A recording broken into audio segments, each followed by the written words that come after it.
All right.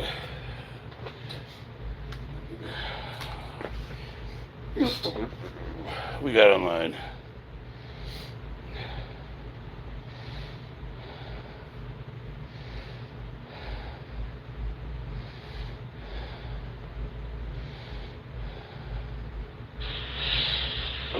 Turn the volume down here.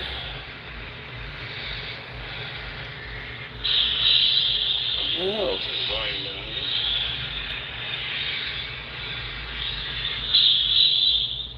There we go. Let's see. The whole point of this tablet is so I can read, because my eyesight's going bad. I can't read this either. The mayor of Funky, Funtown Ricky. What's up, Mixed? Not too bad. I'm starting a new training cycle, so I'm doing a general strength test.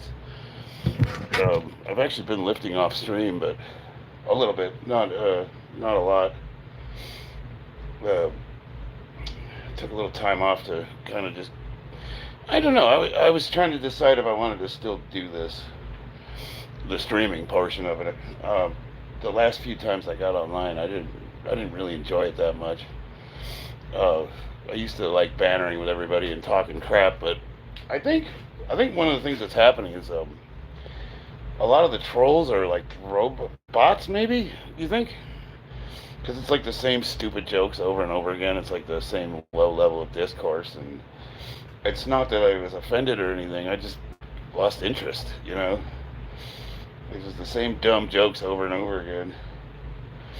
But I'm actually going to train to possibly compete again, so I figured I might as well put it online and see what happens. I got an iPad. It's my laptop. My battery died on it, and you can't turn it on without the battery. So I thought this iPad would help me be able to read, because I'm going blind, and it's not helping much. So anyway, I'm starting a new training program, so I'm just doing the basics. Just trying to see where my strength levels are at. So I'm basically just going to throw some weight on the bar, squat, probably do some bench, and if I feel good, I'll do some deadlifts.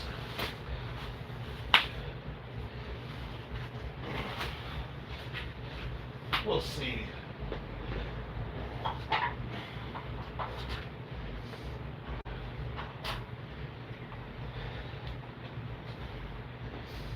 I don't need to max out. I just need to get a general idea.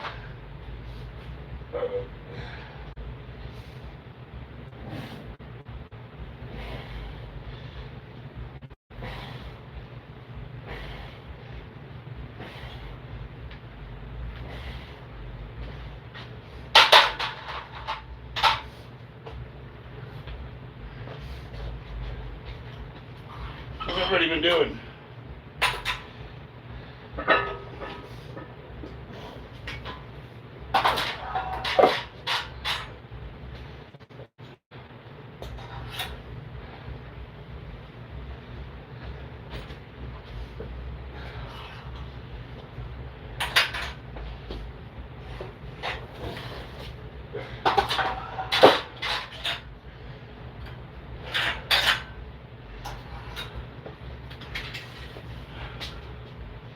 Been riding a bike.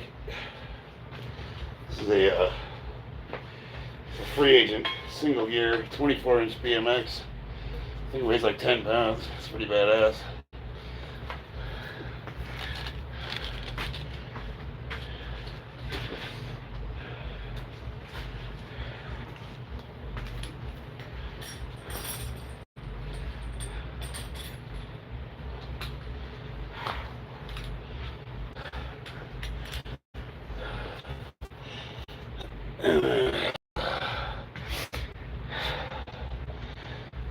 Gnawing on nicking ice patches and eating ice cream.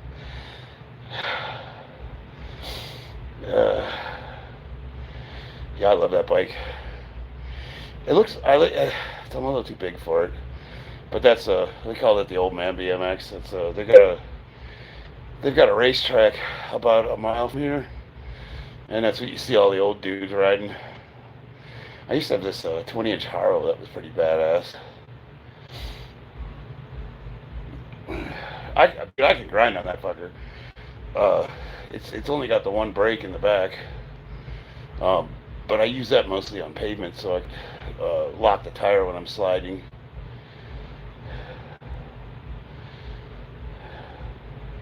One of these days I'll get a GoPro and I'll show you guys some of the biking I do. Do you like arm bike at Planet Fitness? I've never been inside of a Planet Fitness. And I don't have the attention span to do stationary. Like, I can't. Treadmill, ellipticals, any of that shit. I feel like a hamster, you know what I mean? Like, I can't do it. Nothing against it. I mean, it's all good training. I'll be on a treadmill and, you're supposed to do like a 15, 20-minute warm-up, and it'll feel like an eternity. I'll feel like I'm on that thing for like 2 hours, and like 15 minutes has gone by. I guess if I only had one day left to live, I would try to get on an elliptical to try to drag it out, you know what I mean? It just, at that point, it's just like, let it go, man.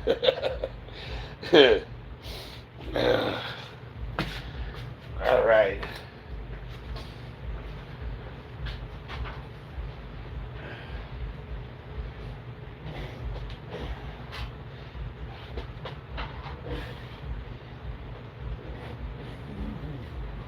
See how the knees feel today.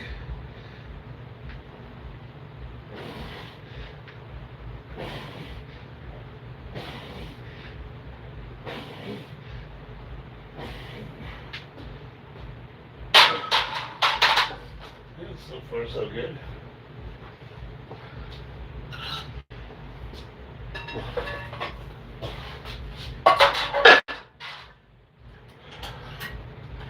I'm going to try to keep a decent pace, because usually we talk too much and I don't get any lifting done.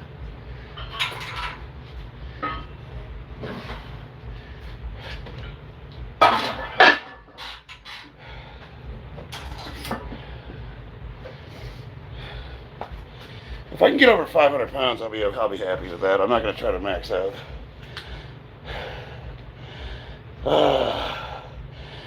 Yeah, I'm sure. I mean, like, everybody talks shit about Planet Fitness, but I'm sure they're fine. Out here we have EOS, and that's like the Globo gym. And they have all that stuff. How to avoid loose skin after fat loss? Honestly, I wouldn't be the guy to talk to about that. As far as I know, the only way I mean, see, I don't even know. I don't think. If you lose weight at a slow pace, I would assume that probably mitigates it to a certain point. But I guess it depends on how much weight you're looking to lose. Hell yeah, we got Haywood. Semper Fi, brother. Opinion on Donald Trump. And well, give me some context. I mean, that's kind of like, I voted for him. Like, what you mean? It's kind of a general question. You gotta need something like, do I think, like, I don't know. Give me some context. You ask me a specific question, I'll give you a specific answer.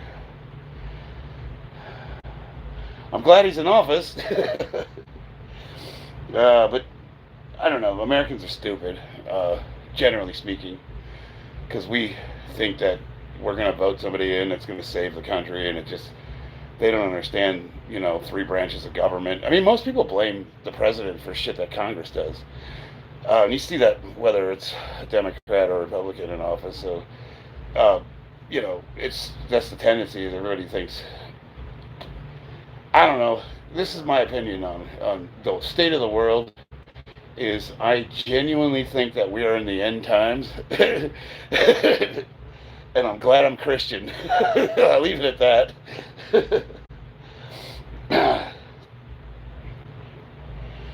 uh, yeah. As a matter of fact, that's a lot of the reason why I haven't been streaming is I was trying to get my life right. Um, I had derailed a little bit after what happened to me when I went to Sacramento. I still haven't. Uh, I'm still dealing with the aftermath of that, and I guess I got a little bit of like PTSD like symptoms. Had a hard time going back to work. I make really good money, but my head wasn't in it, and I didn't want to work anymore.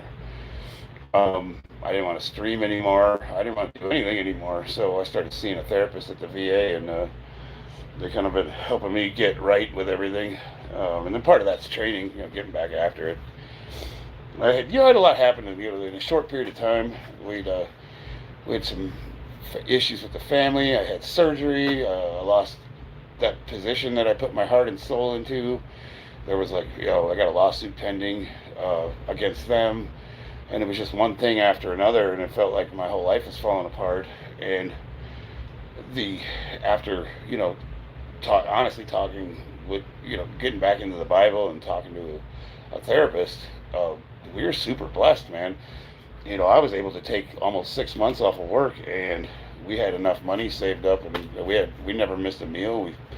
We didn't take a dent in our lifestyle. One of the things I always tell guys is, when they get these big promotions and they start making mid six figures, or they start making that money, is to live within your means. My house, it's a small house. It's 1,600 square feet. It was built in the 80s.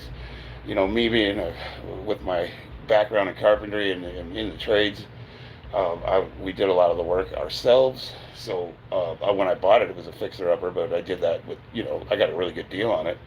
So we got a couple $100,000 worth of equity that's untouched, and the VA wanted to put me in a house that was, $200,000 more expensive and bigger. And it's, with the kids and everything, you want to get a house that's, a brand new one. Why do you want to buy this old little one? Even though it's got a really big backyard and a pool. If I would have bought a bigger house, I wouldn't have been able to. It probably wouldn't have had a yard. But all that aside, my goal was, I told him, I said, I don't want to pay a dime over $1,200 a month in my mortgage when we bought the house. And I got locked into the 3% interest rate. And the whole point was, if it all went to shit and I lost my job or whatever happens, I could work day labor or get a job at Wendy's and still cough up $1,200. You know what I mean? I make more than that on my VA disability. And it saved us. I was able to take months off of work and not really have a whole lot of stress to get back into it. And all of our lights stayed on, all of our utilities stayed on. The other thing was all of our cars are paid for. And while I watch all my friends buy these brand new trucks, and I got an '09 Mustang, and when I bought it, it was brand new. It was like it was my one sports car that I bought brand new, and it's still in the driveway. And how old is it? Like 2009. It's over 20 years old. And every 3 months, Ford emails me and says, "Hey, why don't you get a new one?" And I said, "Well, what the hell is getting a $700 a month car payment going to get me?" And they're like, "Well, the new one's got over 500 horsepower, and it does 0 to 60 in 4.7 seconds." And I'm like, okay. Mine's modified. It'll do 0 to 60 in 4.5. But really, what does that buy me? Is that $700 a month better than what I already own? Because nobody gives a shit what kind of car you drive, and if they do, there's something wrong with them. It's fun. I like driving it, but I've never had anybody who hung out with me specifically because my car was new. And that'd be kind of a weird thing if you had a friend like that, I would think. I'd rather have the peace of mind. All of our vehicles are paid for. We don't have a car bill. The house is affordable. Our bills are really low. I don't have a lot of credit card debt. I could probably quit a job for 2 years and not have to go back to work on the money that we have. And I would rather sacrifice, the boat and the big house for peace of mind. Because it seems like all my friends, every time they get a promotion or they get a pay raise, they immediately raise their standard of living to go with it, which is cool. I mean, what's the point of working hard? But uh, to the point where they now have to, they're forced, they're like a slave to their work. They can't not work. And me, I'd rather spend time with my family, or do stuff like that. I mean, would you rather go camping or have a new truck? I guess that if your priority is a new truck, then you gotta work. And I already don't like this tablet. Not only can I not read it, it shuts off every 5 seconds. When I finished school, I would get into telehealth and travel to other places across. Yeah, go see the world, man. Do that for real. I mean, I kind of blew my load, if you will, when I was young and in the military. We went around the world twice, and I got to see all these countries. And all of my fondest memories are when I was overseas and doing all this cool shit. And I would way rather do that. I'd rather go on vacations. We were talking about getting a camper and just driving around the country. And buying a camper is not cheap, but there's ways to do it. I could sell one of my cars. I'd free up 10 grand right there. Or you could sell it. I don't think I'll ever sell a Mustang. That thing, I've had it since 2009, and it's literally been with me through when I was homeless, divorced, making over 6 figures, not making any money. There was a time when the bank wanted to repossess it because I hadn't made a payment in 6 months, and I hid it in my buddy's storage. And then when I got a good job, I had the bank finance it and pay it off, and now it's like that car has been. It's all. I think sometimes a vehicle can have a soul, kind of like a World War II fighter pilot's bomber. They name it Betty Sue or whatever, and it's got the pinup painted on the nose, and after a mission you thank her for saving your life. You really thank an inanimate object, but it's like that car's been with me through everything, and that's my wife's now, anyways. So I'd have to fight her to get rid of it. Joel Enville, what's up? Chuck Norris invented giraffes by uppercutting horses. So, I don't know if you guys knew this, but Chuck Norris actually died like 2 or 3 years ago, but Death's been afraid to tell him, so.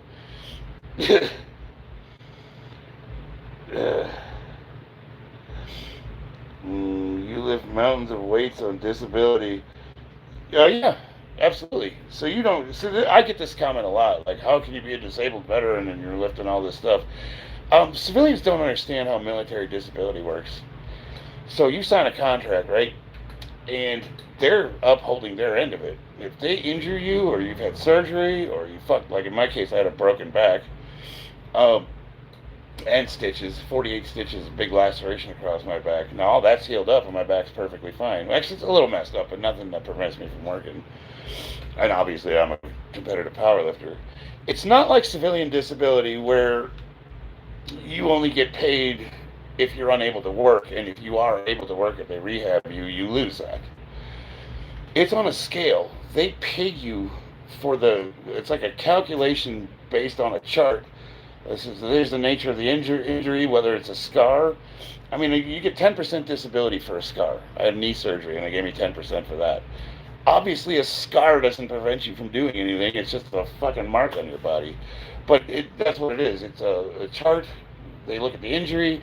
It's calculated based on the amount of money you theoretically would have lost over the time of your life or whatever, and then they give you the amount of money based on that. So when you see 100% disabled veterans, that doesn't mean they can't work. Most 100% disabled veterans I know work full-time jobs. But that's a disability rating, and it's the military. People need to kind of look at what they're arguing about before they make stupid comments, because they don't really know what they're talking about. Does that make sense? For me, I'm 60% disabled, and I had back surgery, I had knee surgery, and a couple other minor things. And I don't even get 100%, so I don't know what else I'd have to break to do that. A lot of guys I know you get a rating for being an alcoholic. They'll give you 50% if you're an alcoholic. They'll give you 60% if you're unable to care for yourself.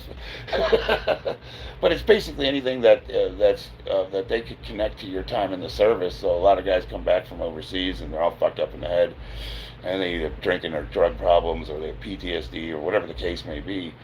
And I honestly used to think the PTSD thing was a bit of a scam.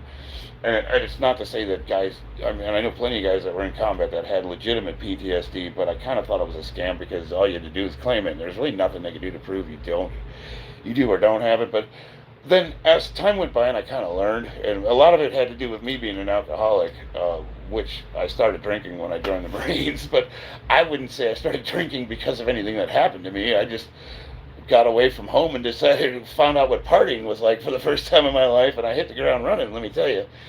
Found out I was an alcoholic, but after I stopped drinking, part of the process of getting sober was sort of dealing with stuff that happened in my past, and I learned, after 35 years on this planet, that for the longest time, I used alcohol to cover up a bunch of stuff that I've been carrying around with me. And once you take the coping mechanism away, that shit's real. And there's a lot of guys that have legitimate PTSD. It's a huge thing. It's a lot of exposure therapy. Like, we're talking about the real guys, like real cases of PTSD. And I got diagnosed with that with what happened to me in Sacramento.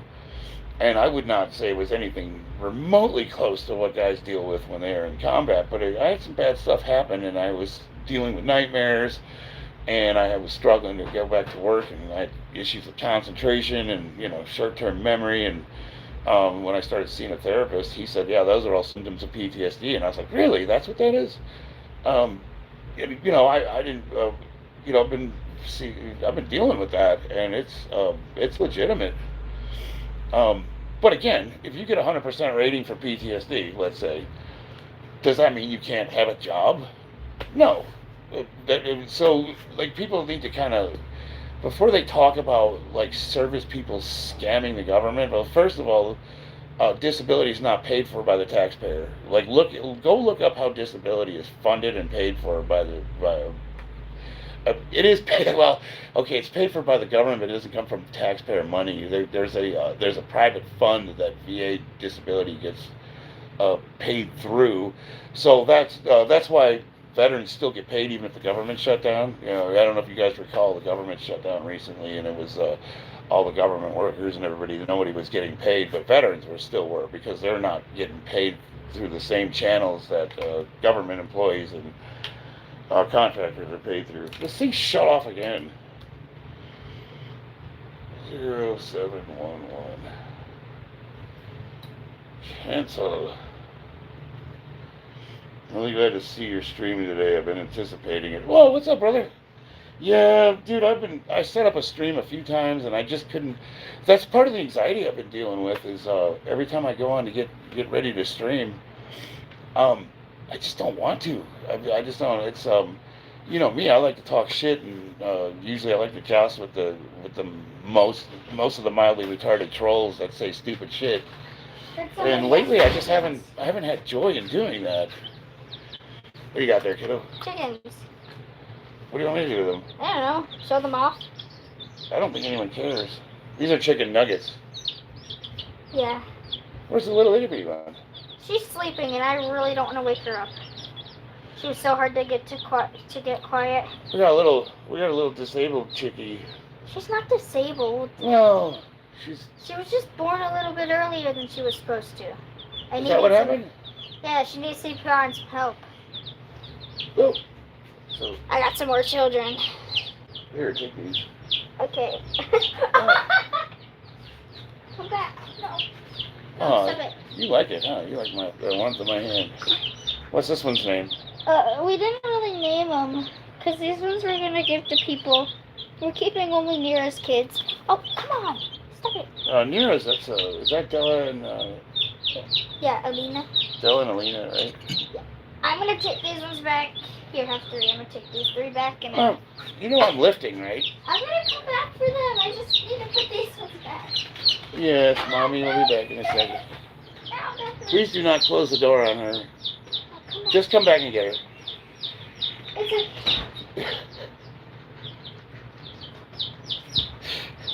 Are you entertained? I wish I could flip the camera around so you can see my daughter chasing this little chick through the house. No, this was a bad idea. Well, put those 2 back and then come back and get her. Yeah, but then I won't know where she is. Oh, you'll know where she is, trust me. She keeps running. That's hilarious. No. They're fast when they want to be, huh? I got you. Oh my God, I'm taking you back.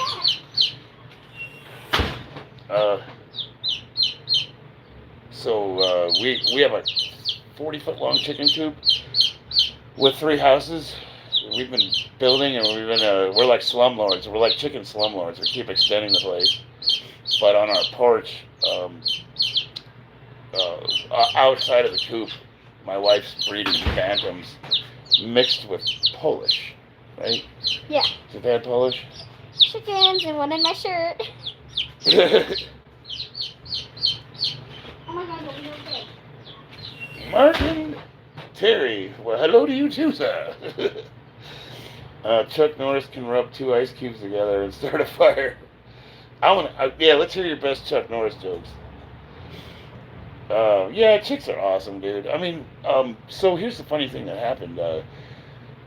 We have 30 chickens already, and you can only have you're only supposed to have like 22. But our coop's obviously big enough. We could probably have twice that amount legally, but the county only allows you to have you can have 20 hens and 4 roosters, I guess. There's something like that. And one of the bantams is an escape artist, and she's one of the house chickens, like one of the original ones, a pet, I guess, if you will. Like if we were gonna eat the chicks or eat the chickens, like she would not get eaten. She's family. She disappeared, so everybody thought she was gone. It turns out that she was able to get out under the backyard fence, and on the other side of it was a pile of some old lumber and leaves that I just needed to clean up around the house, and it's just been sitting there like a fire hazard, probably for months.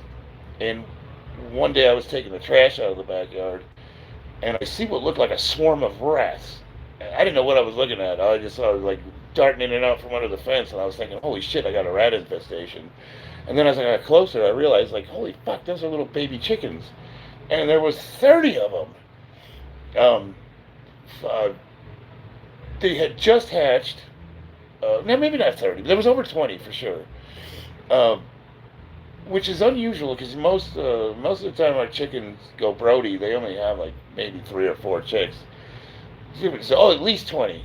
And then there was a couple dead ones, unfortunately.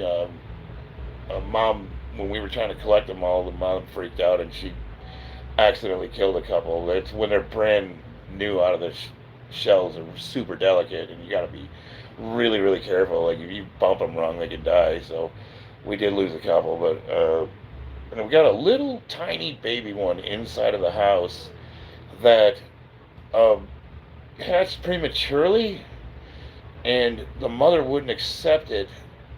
And it's I don't want to say it's disabled, but it's really delicate. So Della's been hand feeding it, and her name's Miracle, and so I guess my daughter's the mother.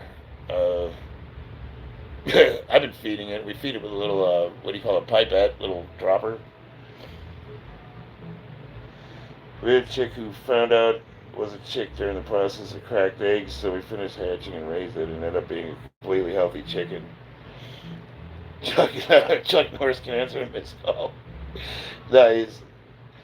Interestingly, it was very hard to integrate into society. Yeah, that's the thing, is like if the mom won't take them, and we have 2 bantams that have chicks, and neither of them would accept her. And you got to be really careful, because sometimes if you go buy chickens from the store, like they sell chicks at the farm and feed store, and if you get like a breed you like and you bring them home, you got to be super careful, because the other chickens can attack them. So if you can't integrate them with the rest of the coop. Like, what do you do? So now we got this one little tiny lonely chicken in the house. Markets explain. Hey, what's up, brother? Supposedly I'm lifting. Alright. So we're just doing my buddy just copped online. We're just doing some general strength testing. I want to see. I'm starting a new training program, so I want to see where my strength level's at.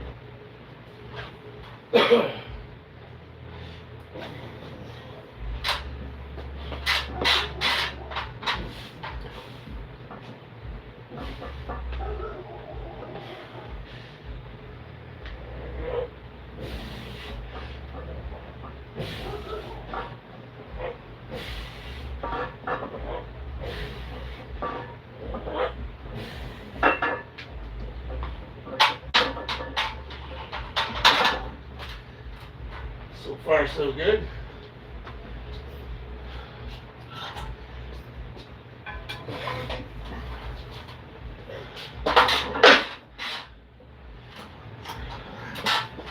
I'll probably work up. If I get over 500 pounds, that'll be good.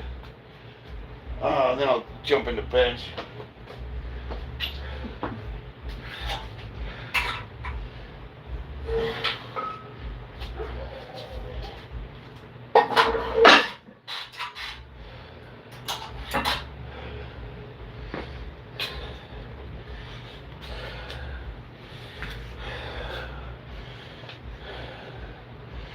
Oh, did I freeze up?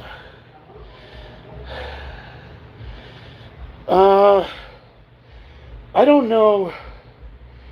I don't know what my training program is going to look like. So right now, I'll be doing conditioning. So it'll be like moderate weight, high rep for a few weeks, just to get the body used to.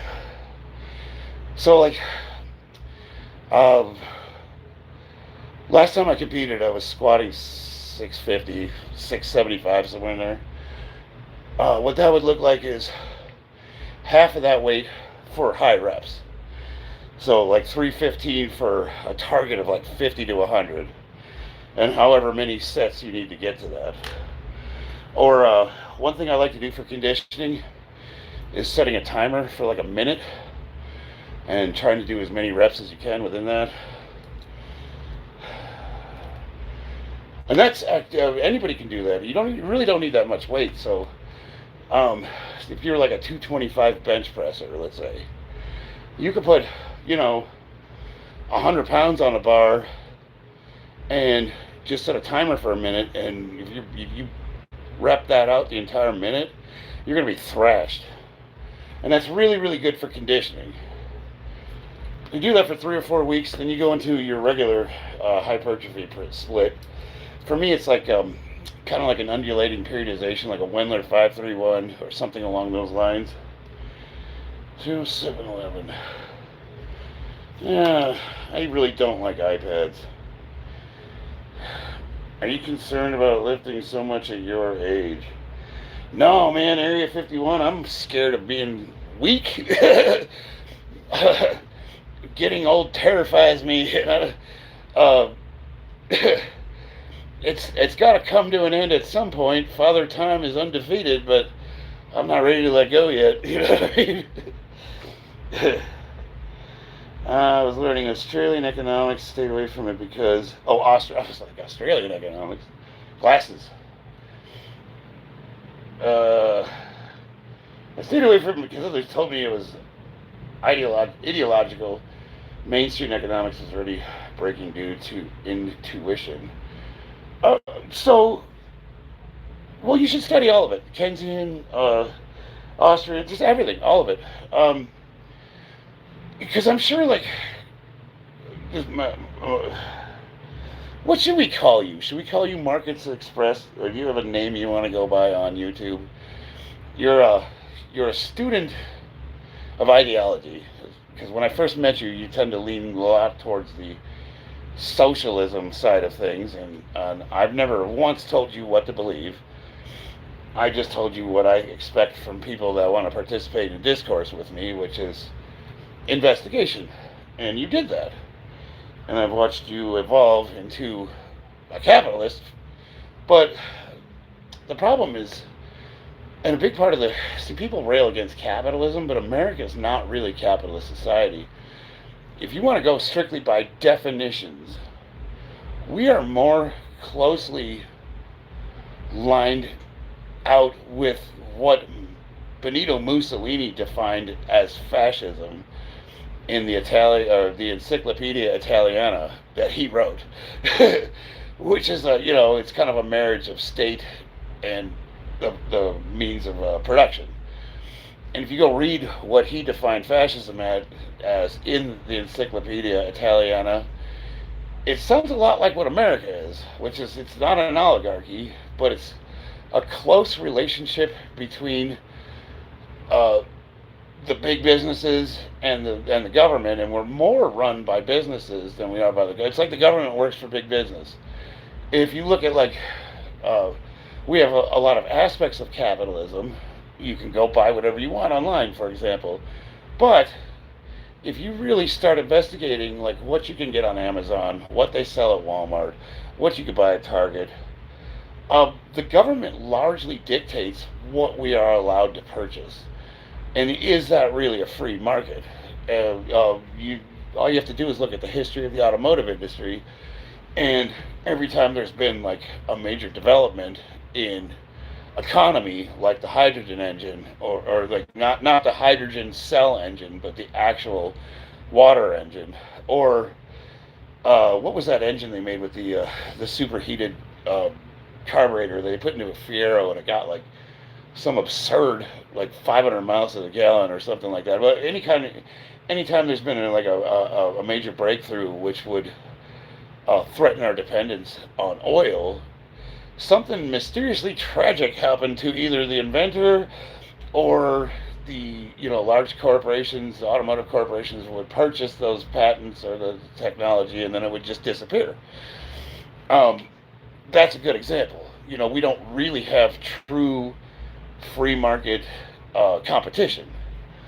It's the illusion of it. I mean, even China. If you go over to China, there's a lot. I mean, the reason why they were able to make this such strides the way they did is because they introduced aspects of capitalism in their society. And I have some friends that are Chinese, and most of them think that they're more free than we are.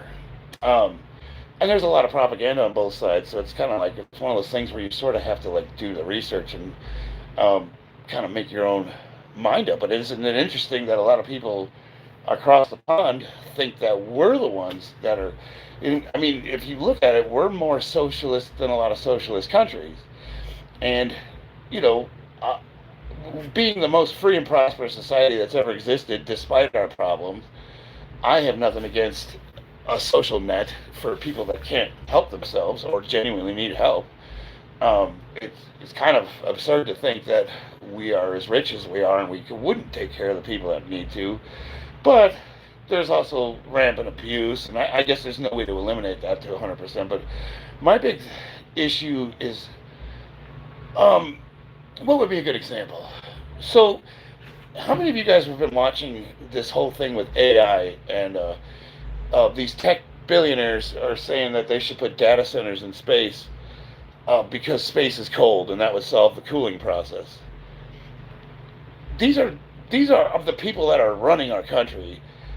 That is so retarded that physics taught in grade school would answer why that wouldn't work. It's embarrassing that would come out of the mouth of someone who's supposed to be a genius. You know what I mean? You don't understand. Any of you that own a Yeti cooler, a thermos, let me get this for you, okay? Do you know the reason why this fucking cup keeps ice cold for 4 days? Because there's an inner cup and an outer cup, and in between the two, there's fucking vacuum. What do you think space is, dipshit? So the only way to transmit heat in space is radiation. That's it. That is the most inefficient way to cool something. the space station that's up there, the multi-nation space station, the most expensive construction project in human history. And if you look at the amount of cooling it has using radiation dissipation, uh, and the amount of watts that that station generates, and how much square footage, we'll say, of cooling it needs to dissipate the heat generation of that station, you would need 100 times that amount to cool one fucking data center. Like, so this is what I'm saying is, like, the people that are running this country, that everybody thinks like these are the smartest people on the planet and they know what they're doing, they fucking don't. I don't even have my degree finished, and I took thermodynamics, and I heard that shit, and I was like, are you fucking insane? And here's a guy that's, they're creating AI, which is going to soon run the country, and these morons think that they can build data centers in space because of cooling and free fucking energy. Okay, do you know? We have this fucking thing called the atmosphere, and that whole magnetic thing that protects our electronics here on the surface of the Earth. They don't have that in space, and you want to put all our data up there with no fucking protection from solar radiation, you retards? But to anybody that hasn't taken physics, or they don't know thermodynamics, and it sounds reasonable. Well, it's not. But but yet these motherfuckers said that shit, and I don't know how many articles I saw where like CNN is saying, hey, we should move our data centers to space, and it's quoting these tech billionaires. These are these dumb motherfuckers. Zuckerberg is not a physicist. Obviously, it's very apparent he's not a physicist. Like, that is embarrassing, the lack of knowledge that these motherfuckers have. But people don't know any better, so, there's an appeal to authority that really shouldn't exist. The whole point is, the government's supposed to be for the people, by the people, and it's clearly not. So, man, I went off on a tangent there. It's been a while.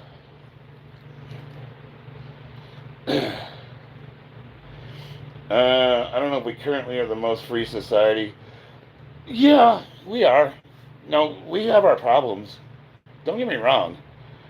But if you've been outside of this country, so here's one of the issues we've had is we've had an attack on civil liberties, freedom of speech.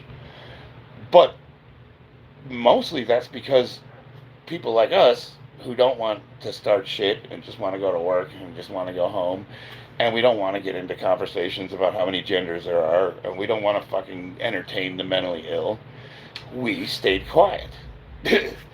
And don't get me wrong, the people that are running this country are fucking clearly satanic. So we've allowed ourselves, that whole thing with COVID, like, I would say most reasonable people knew that all of that was bullshit. But what happens? We spoke up and we were punished for it. Well, we allowed that to happen. Despite all that, I've been around the world, man, and I cannot find a place that I would rather live. I mean, this is still the land of opportunity. This is still, it's the last bastion of freedom on this planet. And if this experiment fails, the New World Order steps right in unopposed. Believe that. Believe it. And if you're like me and you think the book of Revelations is more than just a chapter in a fairy tale, that's going to happen whether we want it to or not. It's still our responsibility. Like, the one thing that COVID taught me is, people have said, well, what can I do to make a difference? I don't have the power to change anything. I'm just one person. What you do have the power to do is speak truth to lies.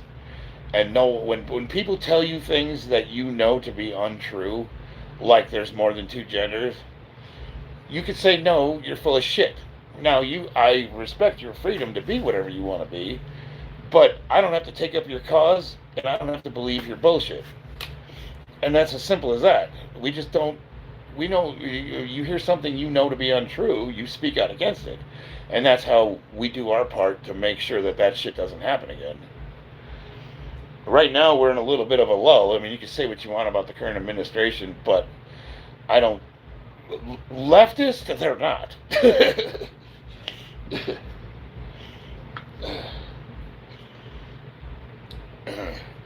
I don't want that to be mistaken as like. Uh, See, our founding fathers had it right. Uh, Individualism without responsibility turns into hedonism and solipsism. So, our founding fathers, we have the freedom to be whatever we want, to pursue freedom and happiness in whatever way we want to. We're not guaranteed either, but we have the freedom to pursue it. Um, but it was kind of, built on a scaffolding that came from uh, the Enlightenment, Judeo-Christian values. If you look at like British common law or the Enlightenment movement, which for the smallest point in history, human history, it, the Christian belief is that every single individual is born with a spark of divinity, and that you have value under the eyes of God. Well, most places don't believe in uh, the individual. Like if you look at like socialism and communism, they're antithetical to that. Like I had some idiot tell me that Jesus was a socialist, and it's like you couldn't be farther from him. Like, no, he's not. Like communists don't believe in freedom of speech because they don't believe in the individual. Everybody else judges or they categorize you. Like if you look at like the caste systems, like India, you're born into whatever level of society you're born into, and you can't do anything to break out of that. You are at that level, or you're judged by your immutable attributes. I'm not Charles. I'm a white person. Even though my family, immigrated to America after World War II, and I could objectively prove that we had nothing to do with slavery, I'm put in the same box as all the rest of them. And even if I could be traced back to those days, I would say two things: I'm not a fucking slave owner, and you're not a slave, so get the fuck over it. But the argument notwithstanding, it doesn't matter because I'm white, so I am now guilty of everything that white people ever did. And that's what communism did, especially when they like murdered all the kulaks. And you had generational guilt. You saw this a lot in China with the revolution. Um, well, individuals falls apart when there's no discipline. There's no responsibility, and the responsibility that was ingrained in our founding fathers, our forefathers, was that it was a Christian backbone that you were basically you were supposed to serve your community. We're here to help each other, and what we've done is we've put ourselves at the center of the universe, solipsistically, like I'm all that matters. My responsibility. Like, what do you hear? Like all the arguments that the left makes, it's all entitled bullshit. Especially like the gender, the racism, all the problems that we have. And what people don't realize is that the government, who is run by Satanists, I mean, if there's one thing the Epstein files have been proving, is that it is extremely satanic. Well, they basically perverted. If you could take, I don't know if perverted's a good word, but they took. Marx and Engels, and obviously we weren't going to have the proletariat rise up because the cost of our standards of living were too high, and back in the day you could support yourself in a factory job and retire, and now so that wasn't going to work. So what did they do? They found some other way to set us against each other using things that are immutable, like our race, our skin color, our gender, all that bullshit. So they've been. You have to understand that the government doesn't give a fuck about any of that shit. All they want to do is keep us squabbling with each other so that they can keep using us as the tax cattle we're supposed to be.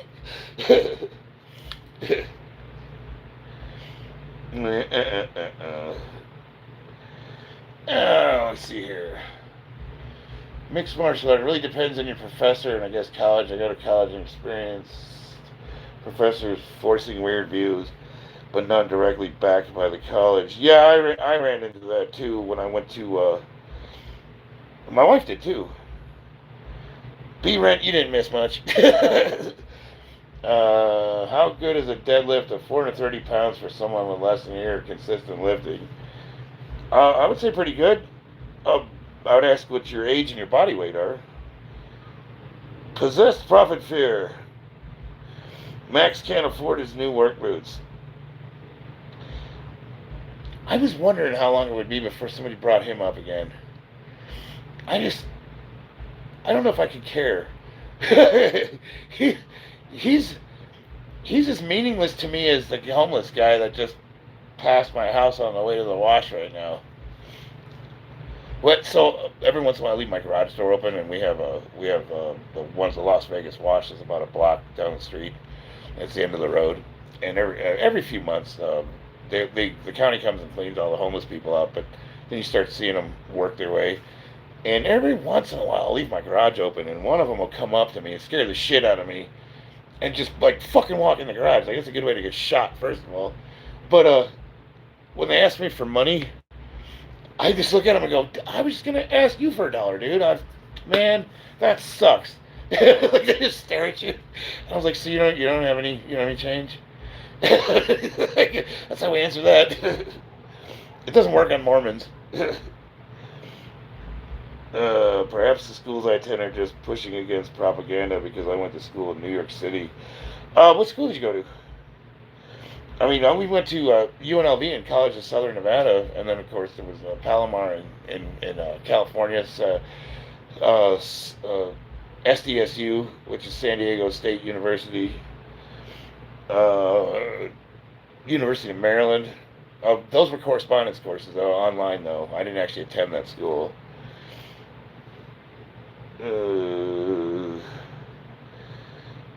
Let's see. Oh. I had to jump here. You're gonna have to go do some more research, dude. They got really good. People misuse the word meme. Most people don't know what the etymology of the word. It's interesting. Will you look it up? 3D printed guns aren't viable. That's why they're a meme. I don't know if I agree with that. Because you can make some pretty decent parts with a 3D printer. My friend is a ghost gunner too, which is not a 3D printer, but what it is, it's a personal CNC machine that you can program to carve out blocks of metal, and you can program it to cut out 80% lower receivers, and it does a really nice job. You basically put your chunk of metal into it, you program how you want it to look when it's done, and it takes 3 to 6 hours to do it, but when it's done, it's got a really, really nice milled out 100% lower receiver. Honestly, if you look at like all the ARs that I've owned, people talk about the lower receivers being like, what the brand of the rifle. So if you buy a Rock Island, for example, you have a Rock Island lower receiver. To me, the parts that make a rifle worth a shit, especially an AR platform, is the barrel and the bolt groove. Like, the lower receiver can be made out of fucking wood chips. What do you think about 3D printed gun situation Democrats are yapping about? Oh, okay. I hear what you're saying. It's the same thing as bump stocks. When they had that shooting in Vegas, the guy apparently, I didn't verify this, but apparently he had bump stocks, and so they made bump stocks illegal.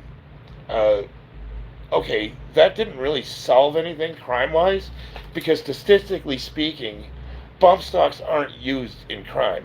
If you look at, if you break down actual crime statistics, majority, I want to say 80% of all crime is committed with handguns, first of all. So eliminating something like bump stocks is not changing the calculus in a significant amount of way to make any discernible difference whatsoever. So it's just one of those shooting from the hip bullshit ATF rules that they do to make everybody feel good, and it appeals to the lowest common denominator and people that are uneducated and don't know the first thing about weapons to begin with. 3D printed guns. No, now I see what you said, though, why they're not viable. Yeah, because they're not. The average person thinks you're just going to go out and buy a 3D printer and print a fucking rifle. That's retarded. But they don't know that. That's what they think. They think you just just program it in and I got it right there. Fucking retard. Like, you can't 3D print a barrel, stupid. But they don't know that. And it takes a pretty sophisticated setup in order to make a 3D printed weapon in the first place. Even if you are proficient with a 3D printer, you can only do it with a. There's a lot to it. It's not that simple. But these, if you think about it, like a lot of leftists found this out the hard way during COVID. They thought that you could just go to a gun show, or they thought you could just go to any gun store in the country and just walk in and buy a weapon. That's what they believe. They're like, you gotta have universal background checks. You already, dude, it is hard. I, there's nothing restricting me from buying a handgun or a weapon or anything. And I still can't just walk into a gun shop and buy one. I still have to do a background check. And for most people, if you're a first-time buyer, they found that out the hard way. Because a lot of them, during the whole COVID thing, with all the riots, they legitimately thought they needed to protect themselves from the raving death patrols of fucking redneck right-wingers that were out there murdering leftists, apparently, even though all the damage and like all of the fucking injuries were being caused by the mostly peaceful protesters that were happening from the left. Let's not forget that. Oh, what about January 6th? Yeah, the only person that died during that was one of the people protesting, stupid. But I digress. They found out the hard way, you just can't get a weapon. Well, that's the same thing they believe with 3D printers. They think anybody can just go down to Walmart, buy a printer, and start fucking arming your own private militia, apparently. Bump stocks don't matter since force reset triggers exist. Well, I mean, bump stocks were always stupid. Like, I'm a Marine, one shot, one kill. But they never mattered to begin with. I don't really like force reset triggers either. I think if you're a proper marksman, it's nice to have the option to put that much lead down range, but all it really does is waste ammo. And anybody that's been in the military and had to use a rifle will tell you that. My mother waited a whole year to buy 2 handguns because the wait list for background checks was so backed up. Yeah, they found out the hard way. It was very difficult. I just want custom guns and wish I could sell it easily without having to make registries. Yeah, so, I mean, my stance is the ATF is unconstitutional and it should be abolished. I think if you want to own a fucking tank and you have the money to buy one, you should be able to buy one. After a few thousand rounds going through a 3D printer rifle, I wouldn't want to use it. Well, see, that's another. Well, so if you think about it, though, so what are you actually 3D printing? What part of the rifle? And yeah, that was a legitimate problem. They had conventions here in Vegas where it was 3D printed gun makers. They would get together and trade designs, and they'd go out to the range and shoot their creations and whatever, their competitions. Obviously, the parts that can't be 3D printed, the barrel, the trigger group, the bolt, the slide mechanism, like, they had a couple where they thought that you could just, print a slide and it's going to be plastic on plastic. That's not going to work. All that shit would just break.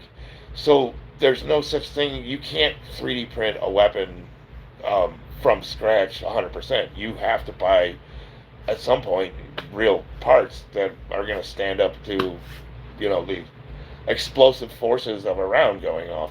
Even a 9mm, like, there's a lot of pressure behind those rounds. And what do you think, a fucking 3D printed barrel is going to stand up to that? I mean, you can make a zip gun, probably.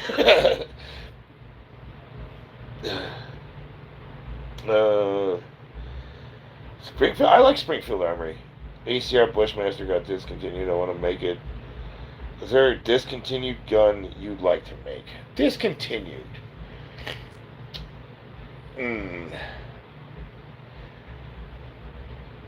Well, I mean, no, not really. I can't think of one that I would want that could be 3D printed. I've always liked the Lugers, and I don't know. I have to think about that. That's a good question. Plastic cracks under heat and it warps. They've come a long way with polymers, though. Some of the stuff that you can use, a lot of it is. And that, again, that's the misconception with 3D printed weapons. Is a lot of what you can and can't make is furniture, the hand guards, grips, accessories, that kind of thing. And yeah, that was a huge problem. Is for a long time, most of it wouldn't stand up to. It had no durability. Um, the most of the value with 3D printing is like prototyping, creating a design, evaluating it, and then having somebody manufacture it out of proper materials. But yeah, when I went to one of the conventions, and some of the polymers, the materials science has come a long way. Even with with metallurgy, like some of the 3D printed metals that you can use for automotive, uh, aeronautical things of that nature, those have come a long way. But the equipment that you need to both use those exotic materials and create them are way, way, way, way, way, way more than what you're gonna have in your fucking garage printing out Warhammer figurines. I could buy a 3D printer that costs $300 to $1,000. I can make me a little Warhammer army.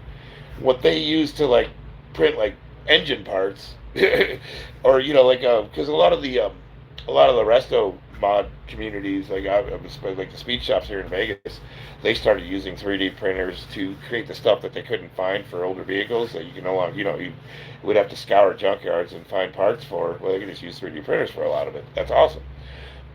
And a lot of the metallurgy is actually pretty good. It's come a long way. But those machines are many, many thousands of dollars, 20 to 100 grand for something. Uh, you wanting legal tanks finally makes me understand why you call yourself an anarchist. Yeah, dude, there's nothing in the fucking Constitution that says I need a permission slip to arm myself. And if I want a cannon, I should be able to have a cannon. That's just me personally. I mean, I could see why people would object to that, but all right. Man, I always have this ambition where I'm gonna fucking squat, I'm gonna bench, I'm gonna deadlift, and then I wind up talking to you guys for 2 hours and I get like nothing done.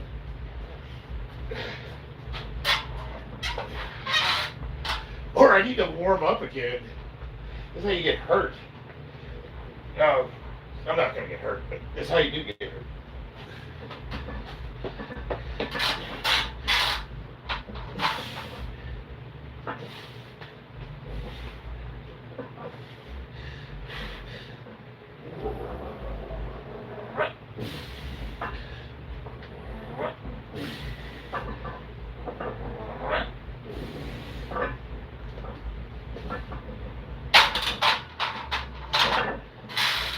Alright, don't let me rest that long.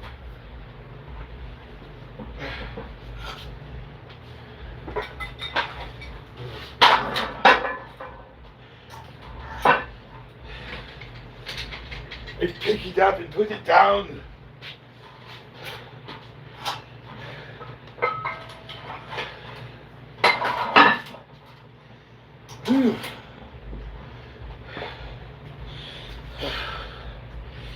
Okay. So 4 or 5 felt easy. All right. I have 100 pounds to lose. How do you recommend I plan it out? Focus on strength training. Watch your calories. Find out what your caloric intake is. And I wouldn't suggest like dieting. I would suggest a slight caloric deficit followed by a rigorous strength program, and the rest will take care of itself. I always tell people, like, it's way more fun to focus on getting stronger than it is to lose weight. But usually one takes care of the other over time, and you're going to recompose your body from fat to muscle, and you'll start liking the way you look before you get to your target weight. So it kind of compounds the benefits. Just like, hey, fucking going without food sucks, but benching heavy is awesome. So bench heavy. But then you look at all these fat fuck powerlifters, and A lot of them use powerlifting as an excuse to just be bloat lords. Not hating. Some of my best friends, I love them to death. They'll tell me like they're trying to get bigger. And most of them tell me like, hey, you want to bench more? Get bigger. I'm 50. I'm gonna be 52, man. Like this shit hurts. I don't want to get bigger. But what I'm saying is, the big difference is those guys eat to get bigger, and that's why they never lose weight. Um, all you really need to do is find out what your daily caloric intake is. Track your food for a couple of weeks. Write everything down you eat. You've heard me say this a million times.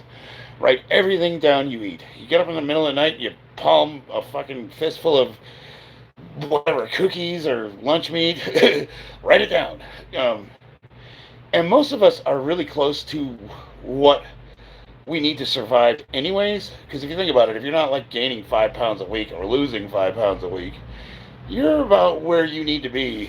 Like a lot of us are on a slight caloric surplus, which is why we gain a pound or two every month and we just keep getting up.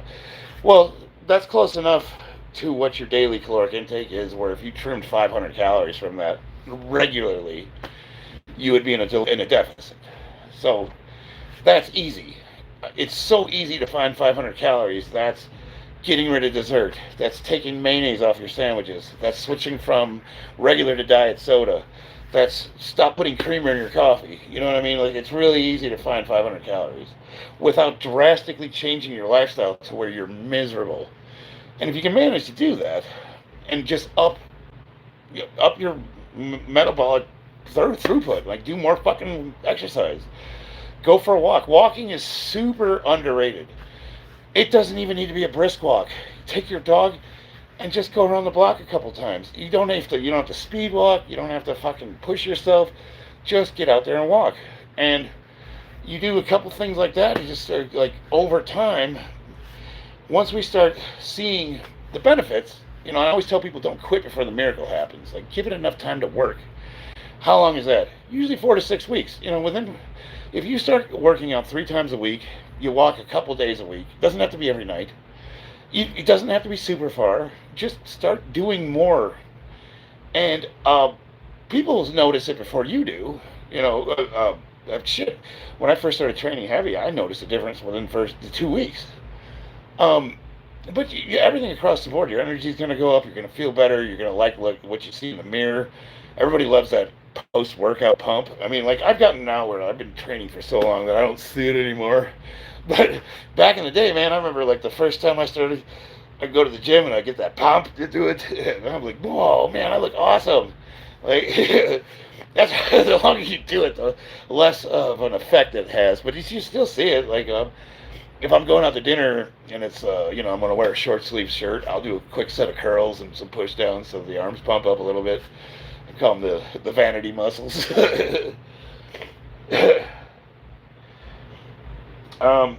So you gotta, like, differentiate. So maybe it's the salt.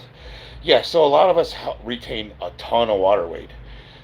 So, and the reason why I tell people not to worry about the scale too much is because the human body normally throughout the day will fluctuate from 5 to 10 pounds, especially depending on where you live. Like, I live in a desert, and if I don't drink water the way I should, I can lose 10 pounds in a day. I've had so many people dieting, and they told me, I lost 5 pounds this week. Oh, that's great. And the next day, they tell me I gained it back. It's fucking water weight. You didn't put on 5 pounds of mass in one day. That's physically impossible. You can't break the law of thermodynamics. Water weight. So, what does that mean? Stop worrying about the scale. Weigh yourself in the morning, weigh yourself at night. And look for a trend. So over time, you should see that number go down, but don't live and die by that number. I have this friend who's been dieting for years and years and years, and I would get 3 calls a week. I lost a pound, I gained a pound, I lost a pound, I gained a pound, I lost... Dude, I dropped 2 pounds taking a dump today. Like, no, stop it. Just use the scale to kind of just keep a general track of where you're at, and, look at the mirror. Just think, who cares how much you weigh if you like what you're looking at?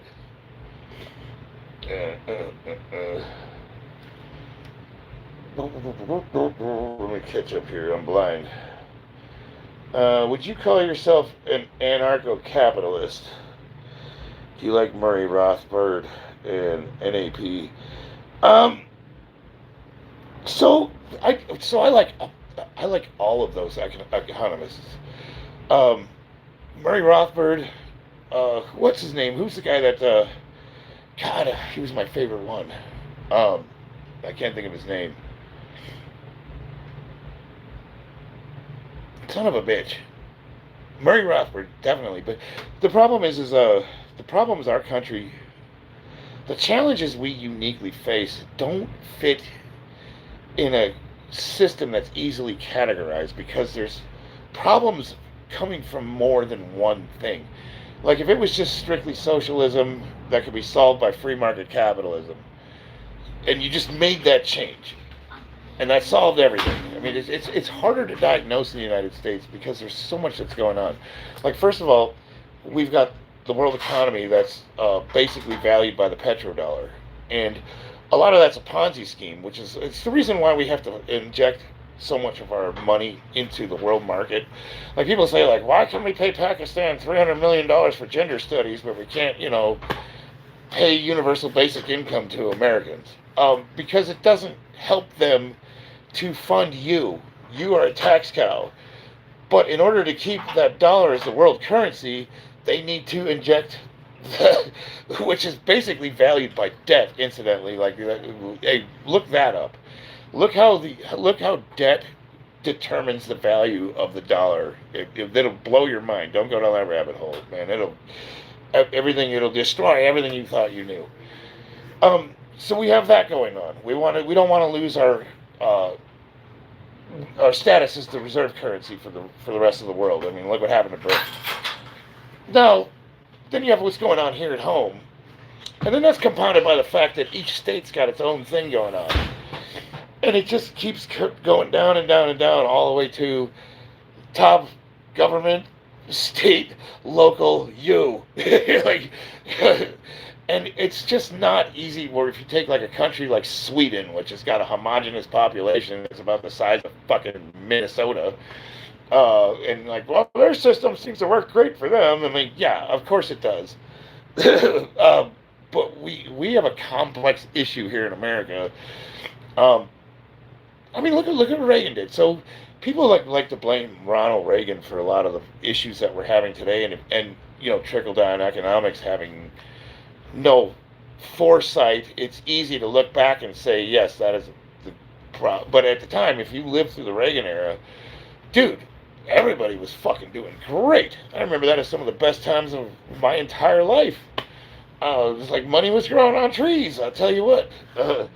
And then, leading up to the housing market crash in 07, 08, we were doing really well then. And then before COVID, when Trump was president, I made the most money I've ever made in my life. I had the biggest savings account, and then 1 year later, I lost all of it, and I had one of the worst financial years of my life. And I was doing the same fucking job, making the same amount of money, So we had like different periods of our lives, like these hallmarks that are expressed by the one thing they have in common is the level of government intervention and policy that dictates monetary. I said policy that dictates monetary policy. I don't know if that sentence works out, but you get what I'm saying. And that's why, like, you could go to school for economics and you could study, and that's why I say study all of them. Like, I'm not an economist. I dabble in global politics for fun because I like having these conversations. But you're coming to some retard that lifts weights in his garage for fucking advice on anything. I'm just like Dillinger guarding the bank. You know what I'm saying? But I'm only half retarded. I kind of know what I'm talking about. And I would say, like, studying economics, it's hard to pick somebody that seems to have all of the answers, because you just run into these walls that can only be, addressed or redressed if you take into account the whole monster instead of, like, what do you hear, like, the news always say? Like, oh, we're in debt. We can't keep going in debt forever. Yeah, we can. Why can't we? Why does the United States have to pay its debt? Why can't we be in debt? We've been in debt the entirety of my life. We'll be in debt long after I'm dead. Why does America need to not be in debt? Why do we have to pay that off? What are you talking about? What the fuck are they going to do? But the way they sell it to the average American who doesn't know much about the world economy or economics, generally speaking, other than what the legacy media spoon feeds them, it's easy to relate the United States government at the federal level to what we go through. We can't be in debt for the rest of our lives. We eventually have to pay our creditors. Otherwise, they take our shit. Well, that's not how the country works. We could go into as much debt as we want to. And as long as, our GDP is higher than the interest payments, I don't really see why we'd ever have to get out of debt. Logically, I'm not saying we should. I don't know. Maybe we should put a dent in it, but there again, give me a logical reason why. It's like when you start asking questions like that, like, well, what happens if we stay in debt? What happens if we don't pay it? What they start answering these questions, and it breaks the relationship up to what you're going through at a personal level, your family. Obviously we're all broke. Or like, why can they send Ukraine billions of dollars, but they can't, send you a couple $1,000 at the end of the year just to spice up the economy? Anytime they want to inject short-term economical growth, they'll shovel us a few $100 and say, go out there and spend it, and that temporarily boosts the economy. It's like, it's just, oh my God, it's so fucking retarded. But I'll take the money every time. You offer me $500, I'll take that shit. I just, once you start being able to piece the whole thing together and how it relates to each other, a lot of people say, well, I'm so sick of America being the world police.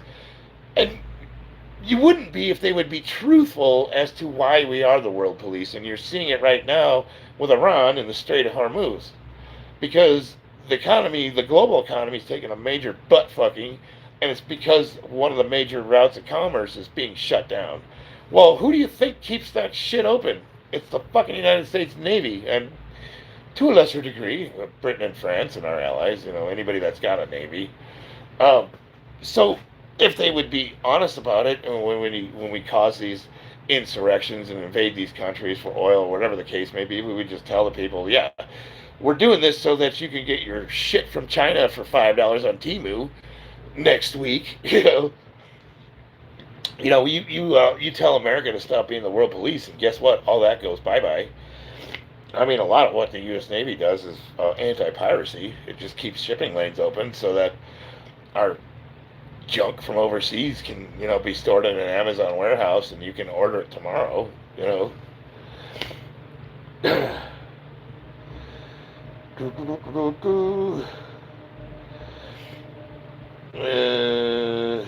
Gas prices in my area were at the lowest point in the last 5 years. Before that, it went almost $2 overnight. Yeah, and here's the thing, gas prices. So here's a good example.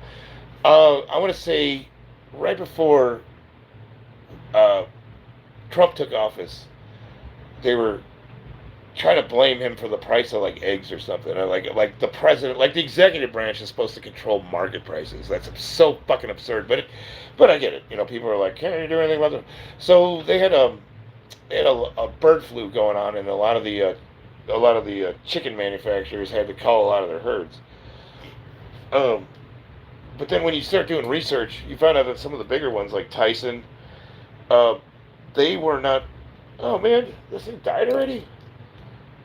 Piece of shit. They were not affected. They didn't have to cull their herds nearly as much as a lot of the smaller farmers, especially in California and out here in the West Coast, did.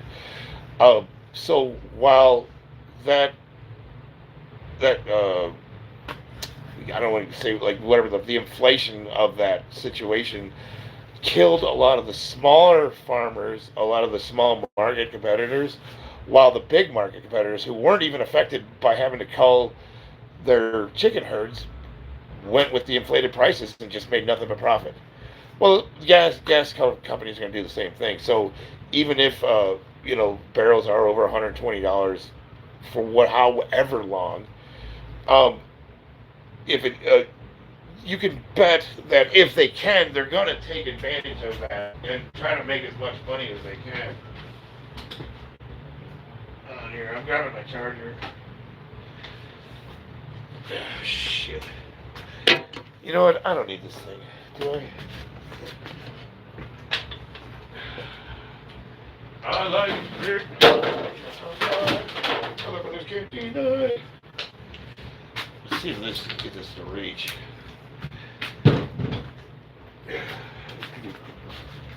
What a piece of crap. How's the battery on my phone doing? Alright, let me hit this squat. Turn the power on this.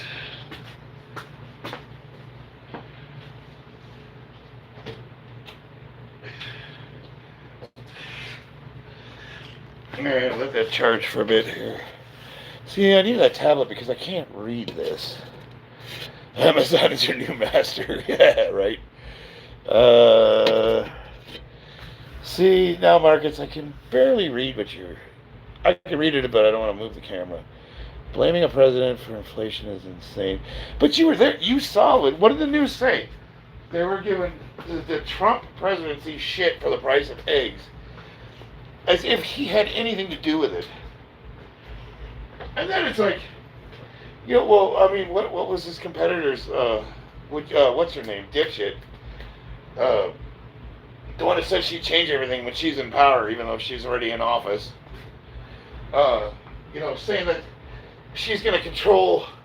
She's going to make it so that people can afford their groceries. So you're going to introduce Soviet-style price controlling so that the market no longer dictates supply and demand. And then we wind up with food shortages like every other fucking communist regime that's ever existed, ever. Awesome. I can't wait for breadline. But, as Bernie Sanders would say, that's a good thing.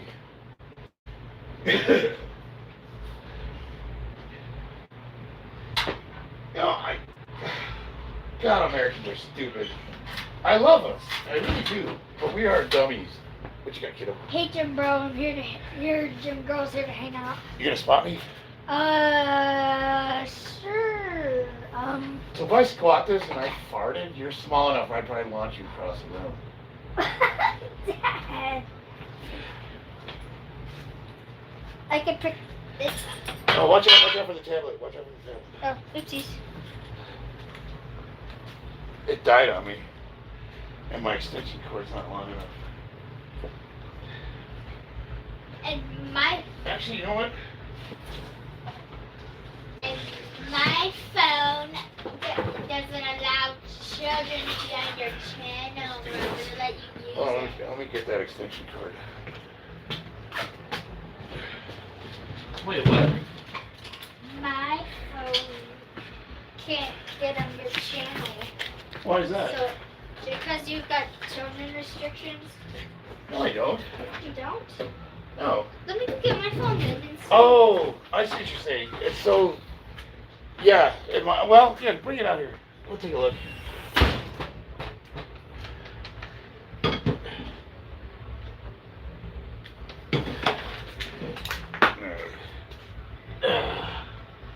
All this because I can't read.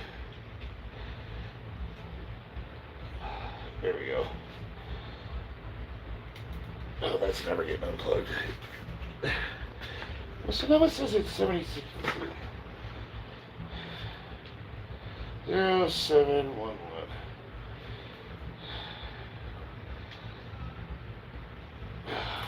Dude, I really hate this piece of crap.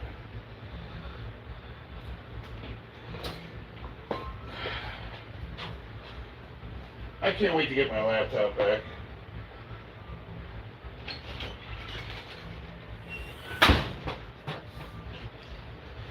See, I got this. This is why. So click on this to get the... Yeah.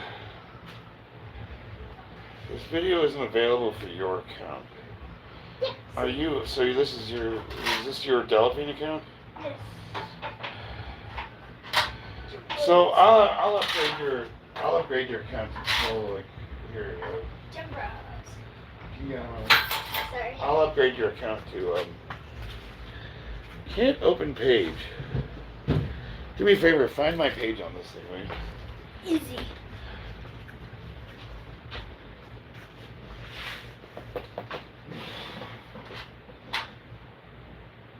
You're not blocking the camera, are you? No. You turn me on the light switch.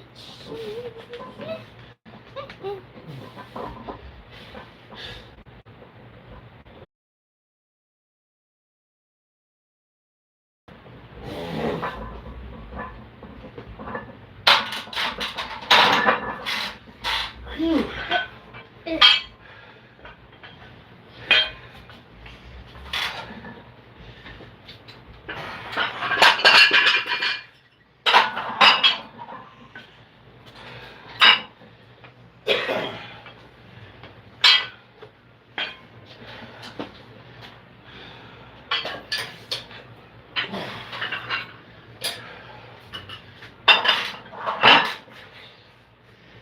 Oh, that was heavy.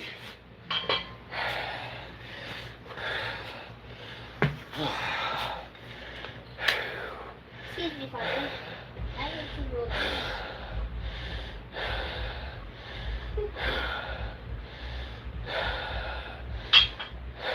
Father, will you please move How long are my sessions? I don't know. Usually I try to do less than around 2 hours at the most. See, that was $4.55 for 3. That's not bad. Jim Rose. I think I'll do one more. I got 500 on there. I'll just see how that feels, and then I'll switch to bench. You think that gay men live lives of more peace compared to straight men? Wait, No. are you talking about that? And the reason why is because for no other reason than, well, maybe. Honestly, I don't know. I'd have to think about that. I can think of reasons why it's good and bad. Like, as a married man, I could say that women are a pain in the ass, for sure. But, Your wife is watching. But the joy, you take the good with the bad, because the joy of being a father and a husband, I don't know, can you replicate that? That's a good question. I'll have to think about that. Sign into chat. Why do I need to sign into chat? It's not logged in as you anymore. It does that time to time. I also didn't want the lady logged in as you because... There we go. Do you think that came in the lines? All right. So now you guys are going to go quiet on me when I have to take a rest.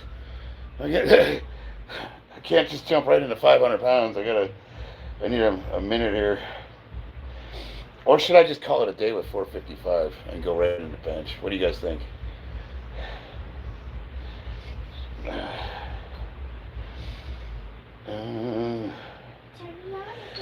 Whew. Thanks, Michael. I appreciate it. Yeah, you're right. So the way we learned in the Marine Corps is you breathe in for 4, 1, 2, 4, hold it for 4, and then exhale for 4. Do you skateboard? No, I'm a rollerblader. I snowboard, I ride BMX, and I rollerblade. And I used to rollerblade half pipes. I don't know if my knees could handle that though. I used to grind. I was one of those skaters they hated us. What are your thoughts on the Iran war? Well, what do you want to, what specifically? Like, I think it would be a good thing if the Iranians rose up and got rid of the rest of the regime. And I think it would be awesome if we would stop accidentally killing them. Because the Iranians are some of my favorite people. I have friends that are from Iran. They're Christian Iranians. They fled when the Shah was deposed, And those people would love to see nothing more than to be able to return to their country. And I think they're worth fighting for. Now, um, but I think there's more to your question than just that aspect of it. So it'd be interesting to, yeah, with Persians, yeah. And the Bible actually, so if you look at so one of the predictions in the Bible, like Iran, said, was it Imam? Not said that he was basically going to admonish them, and he was going to scatter them to the ends of the earth, which happened when the Shah was deposed. A lot of people fled the country, but he said that he would basically bring them back together again. He would get rid of these. He was going to. He wasn't going to break their arrows. He was going to break their bow, and then he said he was going to get rid of the princes, which happened. So the Ayatollah and all the princes got taken out. So that's in the Bible. And then he said that he would return those people back to their land and basically uplift them. I know I'm severely paraphrasing, and that they would be dancing all over the world when this happens. And when the Ayatollah got killed, what did you see on TV? Australia, Britain, all over Europe, here in America, people that were Persian descendants that fled when the Shah was deposed, they were fucking dancing in the streets. And I was never more embarrassed to see these retarded leftist Americans fucking protesting against them, you stupid assholes. Like, this is why I'm starting to hate Americans. Anybody who would be protesting for the fucking regime in Iran, regardless of whether they like Trump or not, is objectively retarded, and needs to be removed from the gene pool. Like, what's your fucking argument? And I honestly, I think the Quran is demonic, personally.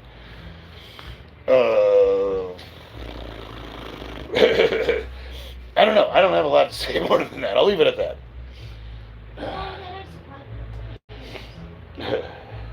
Bruce Willis got jacked. Man, it's been a while since someone said I look like Bruce Willis. Currently, or like in the Die Hard days? Well, actually, that's currently too. Paid protesters. Hey, Della, go in the bedroom. Get one of my fedoras. Get the white one with the tan one with the stripe. Okay. It looks like it's a wicker basket one. Okay. I'm gonna put this fedora on, and you tell me if I look like Bruce Willis.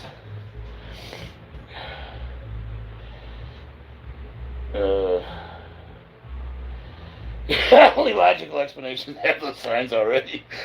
Yeah, I would think they would have to be paid protesters, but it's the same idiots that are arguing for the Somalian fraud that's going on in Minnesota.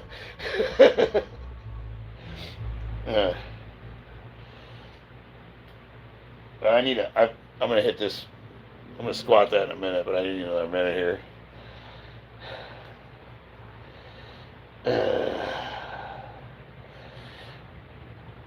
Best war ever. Later, watch Austrian business cycle theory. Did you already take? Oh no, you're still here. I had absolutely no idea what you're talking about, so I described all of them. The one on your head directly. Oh, really? Yeah. Okay, fine. Well, okay, no, here, check it out. So, this is the standard Bruce Willis one, right?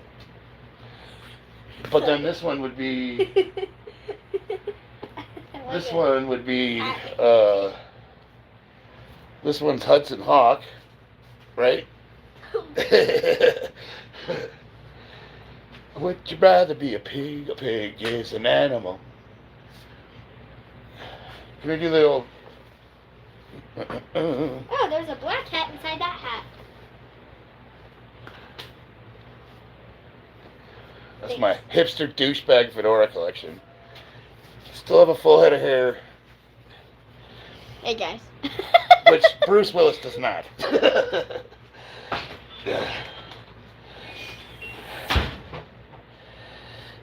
It's always, we added this many jobs. Oh, well, you know the scam behind the we added this many jobs thing, right, Marcus? Like, Biden. Biden and the 50,000 IRS agents that he hired, the IRS special tax auditors. Ah, we made 50,000 jobs. Yeah, you sure did. You're expanding that government with all those bloated administrative positions and all those bureaucratic, what was it, Doge at the beginning of the administration?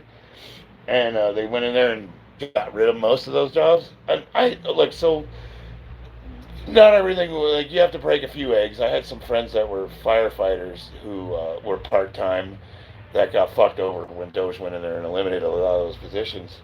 And I can see why they would be pissed off, because that's a lot of was their primary source of income. But that's kind of what I told them. It's like,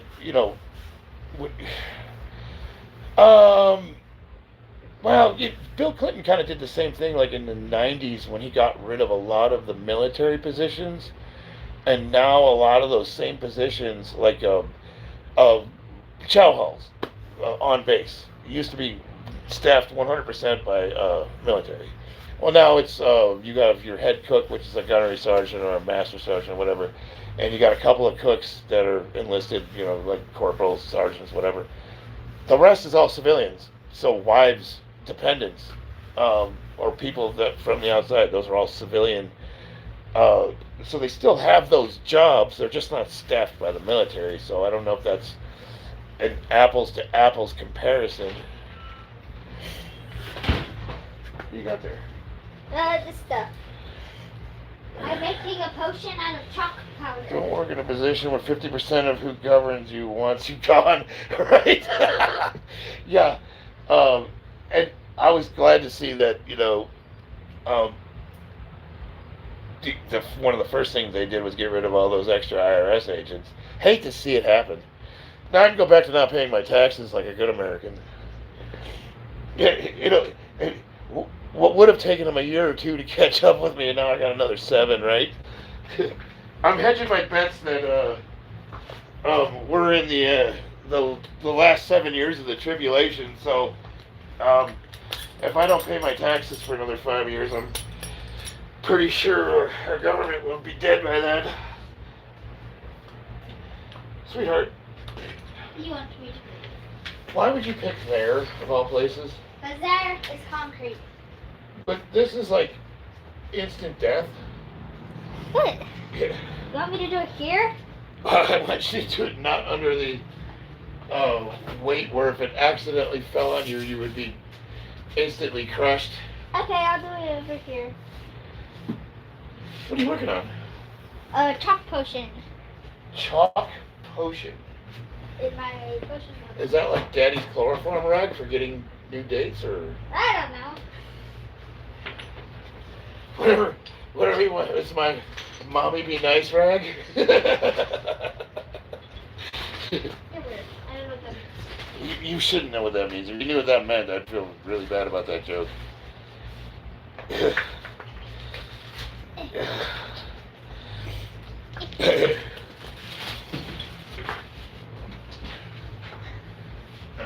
now your floor's colorful over there. What's up? And now your floor's colorful. So some fag named user9269 says, "Get off live and watch your kid, buddy." Duh. Well, I want to be here. I like it. I need to get off live and watch you. I'm over here. I'm completely safe. What do you suggest I do differently, retard? I want to be on live. I want to say hi to people and show off. Because I'm so beautiful. You're my homie. You're my road dog. Yeah. And in my cool new swimsuit that I didn't get to swim in today. Now I'm sad. Well, that guy must be a pedophile. That's why he would say that. Okay.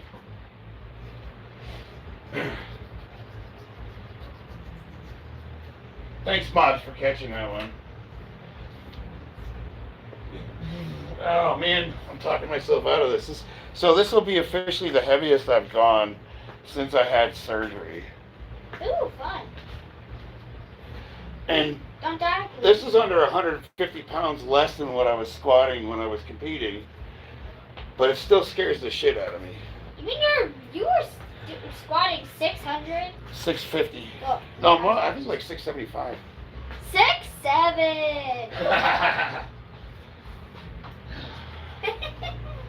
Hey.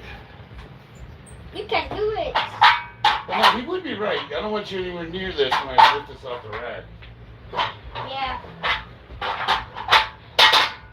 And actually, I'm glad I moved because now I am uninterrupted over here instead of having to move every time.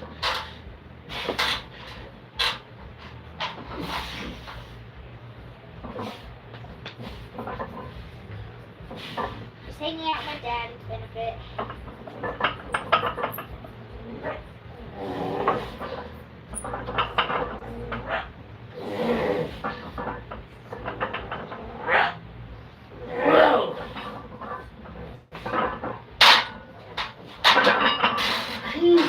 The sounds you were making, you're like Scooby-Doo, ruh-roh. Dad, the sounds you were making, it was like, you know, it sounded like Scooby-Doo, ruh-roh. All right.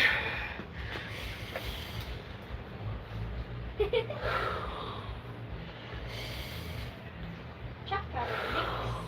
Mix the chuck. Mix it all. Here. All right. Oh. So, okay, that went better than I thought it would. Yeah. Ruh-roh. Oh, that's what I heard. I don't know if I hit depth on the first one, but the second two felt good. How was the depth on those?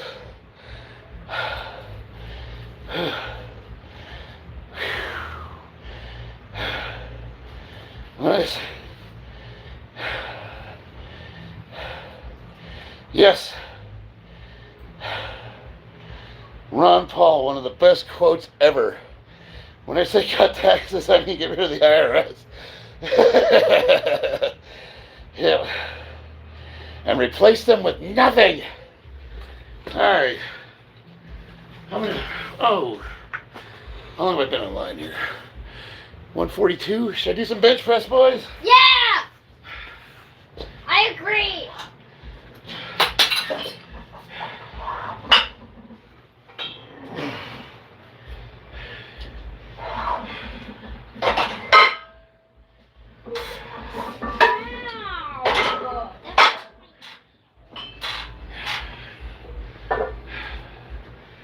Oh, that's a spicy meatball. You're not Italian. I'm going to show you American.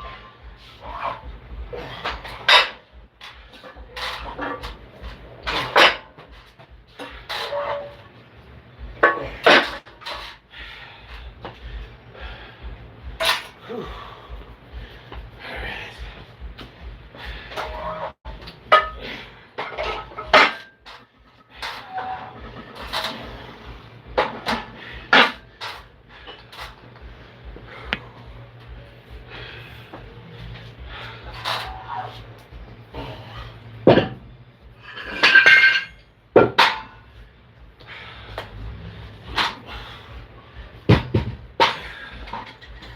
Pig is an animal.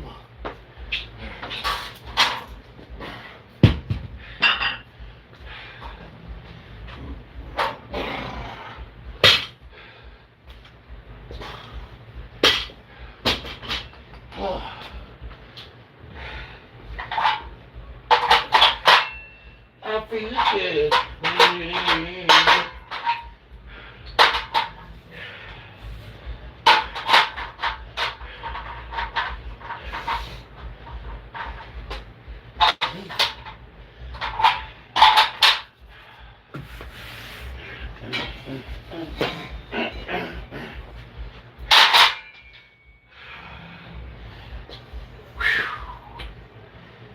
Lord of mercy. You can do it. You can do it.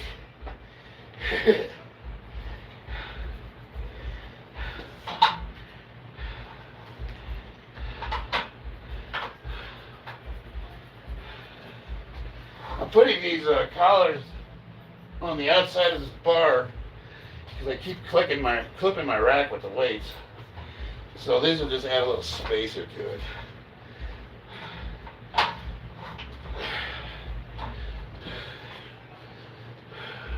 What he said.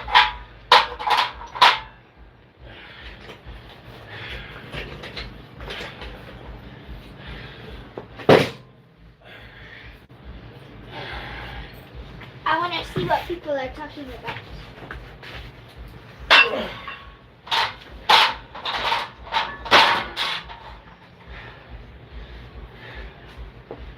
Tell her about it.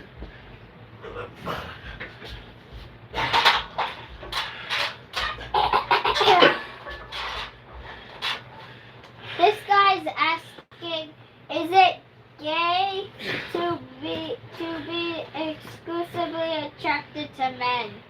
Only if your dick's touch. What he said.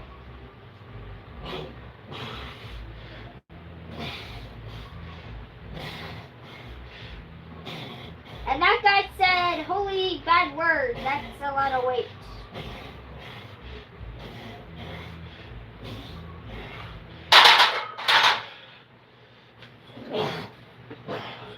Yeah, not too bad. That's the heaviest I've squat in a while. I'm pretty happy with that. And I think one of your mods is mad that I'm reading the chat. I don't care what they say.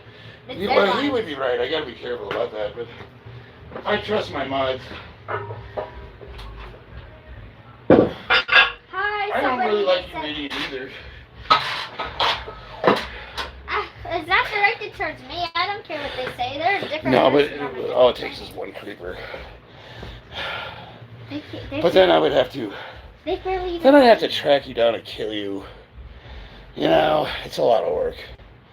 I call up some of my Marine buddies, And plus guys that have like, it's you know, also kind of funny. what they call antisocial behavior. But that it's kind of funny when they're like, "You're so mean and Ethan, ugly and what's up? you know." What supplements do you take? Trenbolone and ice cream. No, really nothing. I take. Yes, I mean, I do. Obviously, I'm on testosterone. I'm gonna be 52. I know. Right now, I'm not really taking anything. I'll be starting up a cycle here soon, though. I think I'm gonna go with dihydroboldenone,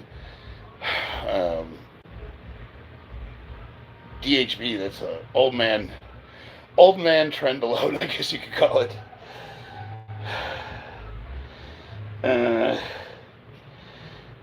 Enjoy having kids reading gay questions. Any HGA? No, I can. Honestly, I've been researching HGH, and especially considering like Arnold Schwarzenegger and Sylvester Stallone as they were getting older. But it's a lot of money. HGH is super expensive. What are you doing? I haven't even had any of these yet. You're just stealing them all from me? Yes. All right. Mixed martial artist. I mean, we're all joking, right? I think we're all joking.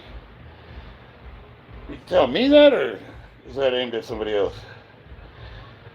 No, I see. I'm not religious enough to say I take creatine, but creatine is definitely one that works, and you should take.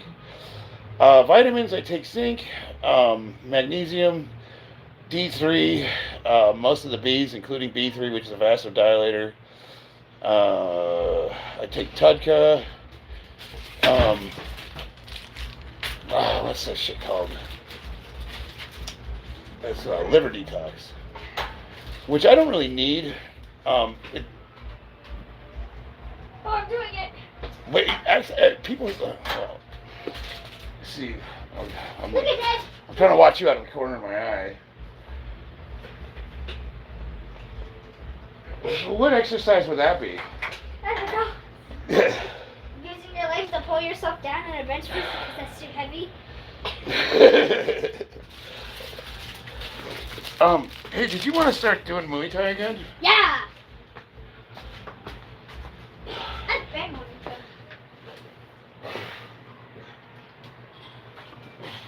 It's just our lives.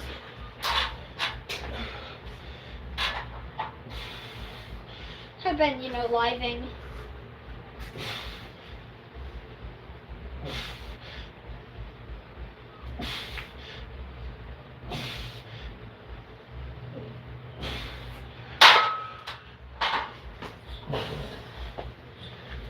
So I guess I'll put 3 plates on there, and then I'll max out, and based on that number, that'll give me where I need, like if I could do 315 for 10, that's roughly 410 pounds. If I could do it for 8, that's like 385. I can program without having to max out. Fun.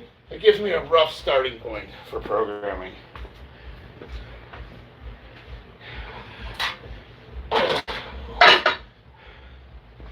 Yeah.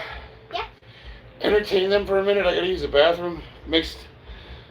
Market, watch the chat for me, will you? Okay. I'll be right back, guys. I'm going to show them my chalk potion. Chalk potion. I'll be right there, people. Let me just put some chalk in my chalk potion. Chalk potion. Hello. I'll move this. I'm eating ice cream and I'm making a chalk potion. I started it a while ago by taking wet chalk and putting it in there and smearing it on the walls. But now I'm actually trying to fill it up. It's not that hard, but it's also not going very fast. And I can do something like this. Damn, the neighbors are having a party. I can come over here. Neighbors are having a party.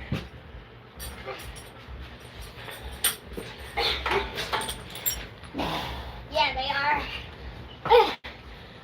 You should get Mom to break out her saxophone. We'll start playing the drums after the stream. No. How can I make chalk potion on my own? Well, how do you make it? What do you got there? Are you just crushing chalk up? So I take the piece of chalk. We got Kenny is in the building. What's up, my man? I take literally anything. Lester Hot. And I just scrape it. Lester Holt hairline. And then the powder Where's the spotter? comes off. And then I pour it in I the don't know. bottle. I'll open the garage up, and if any of the homeless people are walking by to the wash, I'll holler at one of them and see if they're available. Hey, let me show you how to make a chalk potion, Father. She's like bowling.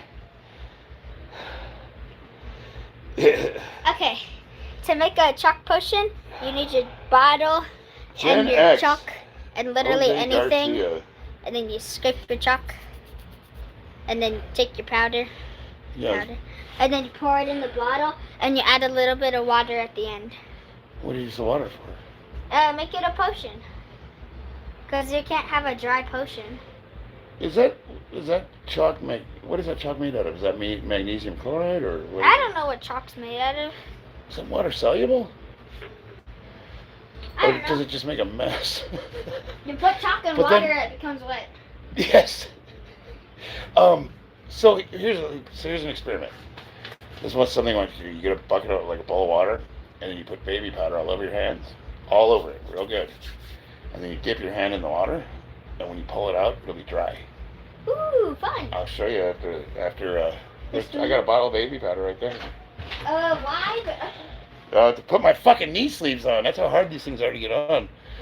If I even sweat like a tiny little, that's why I never wear these during the summertime. Jesse Jackson, what's up? I just needed a paper towel to stop wiping my chalk-infested hands All all right. over my legs.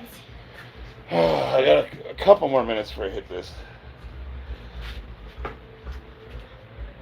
I'm gonna bench 315, and however many reps I get is what I'll use to program. Singing in the shower. So, what I say, like 8, if I could bench 315 for 8 reps, that's roughly 380, 385. If I could do it for 9 to 10, that's 4 plates. I'm just holding this. There's a ghost in here. I'm scared now. If I do for 5, I think that's 365, somewhere in there. If I hit it for 5 reps, I'll program 350. What are you doing? I don't know. You're making me nervous. Why? Because you're just bouncing all over the place. I'm eating ice cream. I'm hearing weights crash. That wasn't me. That was a ghost. I didn't do anything. Scared me, man. Alright, screw it. Let's do this. Yeah! I'm gonna raid your chat. Because I'm not scared of people.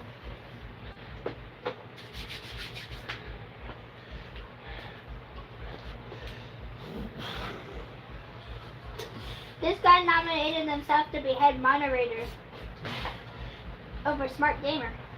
Respectively, I have respect his moderator game. However, I have ascended to the point of head mod in my belief. Yeah, okay.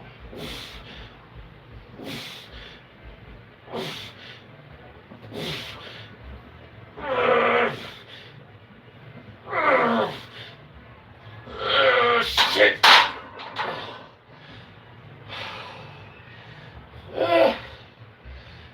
This puts me close to 400, I think.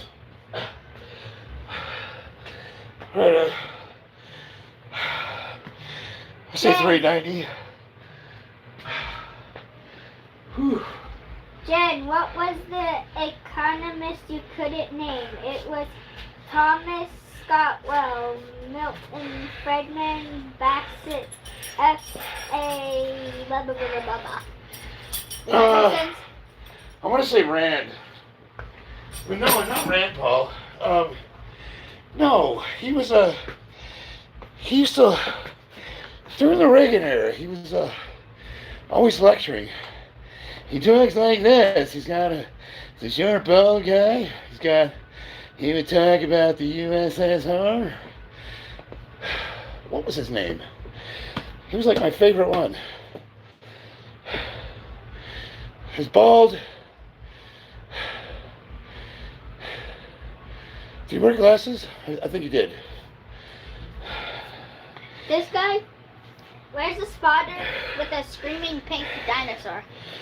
Yeah. That's a good question. Friedman, yes. God damn it, you nailed it. Thank you. What kind of shorts are those? The kind you like. I was thinking of you, buddy.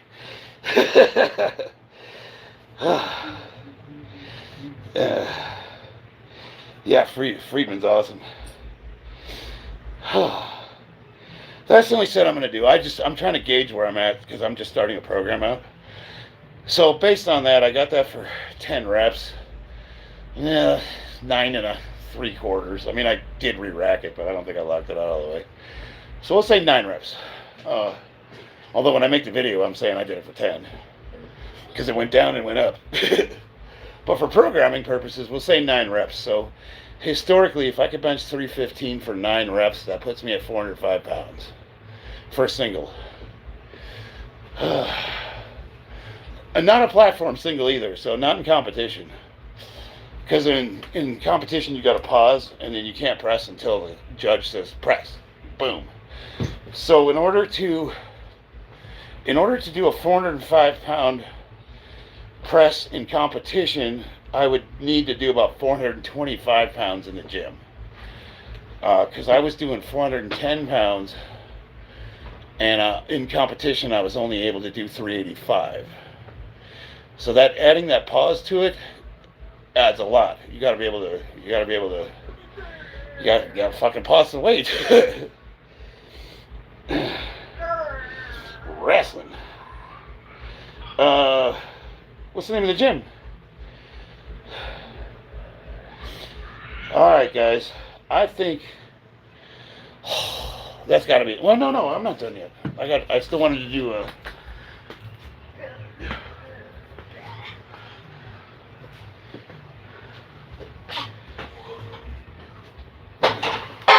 You know, I'll just use the football bar for overhead press.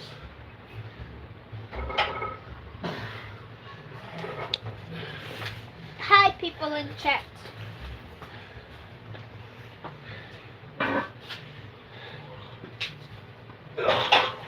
My back hurts.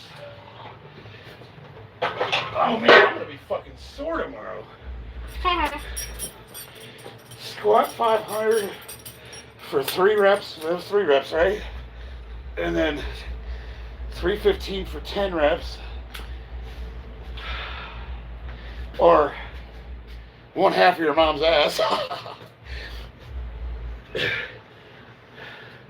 Somebody was mean to this guy. What guy? They're one of your moderators. He said you got this, and then they banned it. What? Yeah, they blocked him because he said that. But he's back. Because he's a moderator. Ooh, cramping.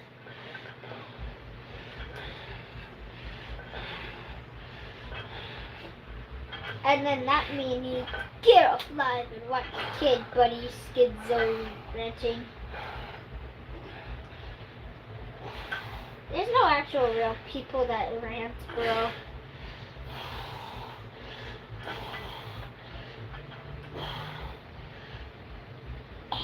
Hey.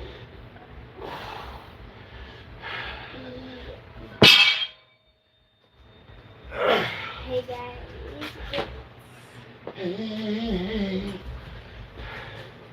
It's actually me.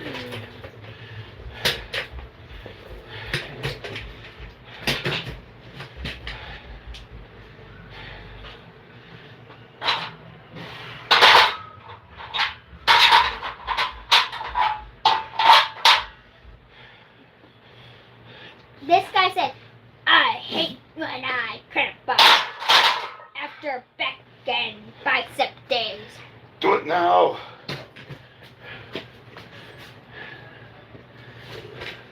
And I typed in the chat, hey guys, it's actually me. Because I felt like it. Hola, niña. I don't know.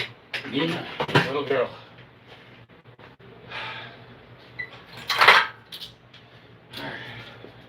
If I wore compression shorts to the gym, I would get the SHID kicked out of me by the local high school students. Yep. And nobody ever says shit to me. Why is that? Mostly because I'm usually the strongest guy in the gym. But if you've been following my channel for any time, have I ever worn anything different? Not really. Yeah. The way I look at it, I'm doing God's work, because how else are you going to see an ass this nice?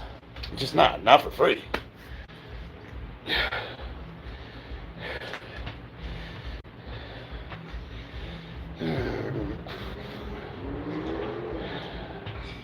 This is a good way to get electrocuted.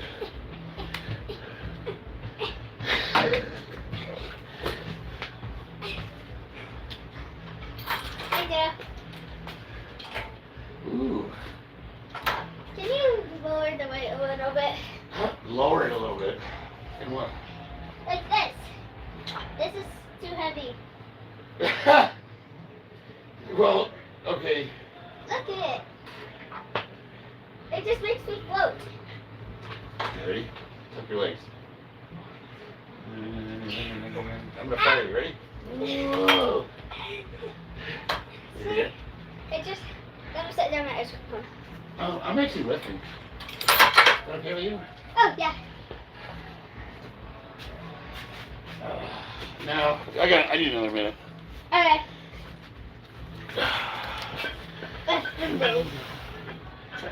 Actually, those are called Meadows rows. So, what you do, you go like this. So, stay up here and row it this way.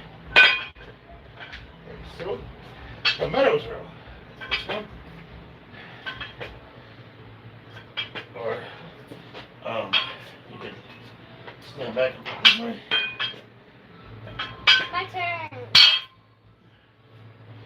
trying to become a gym bro. Rest in peace, John. Rest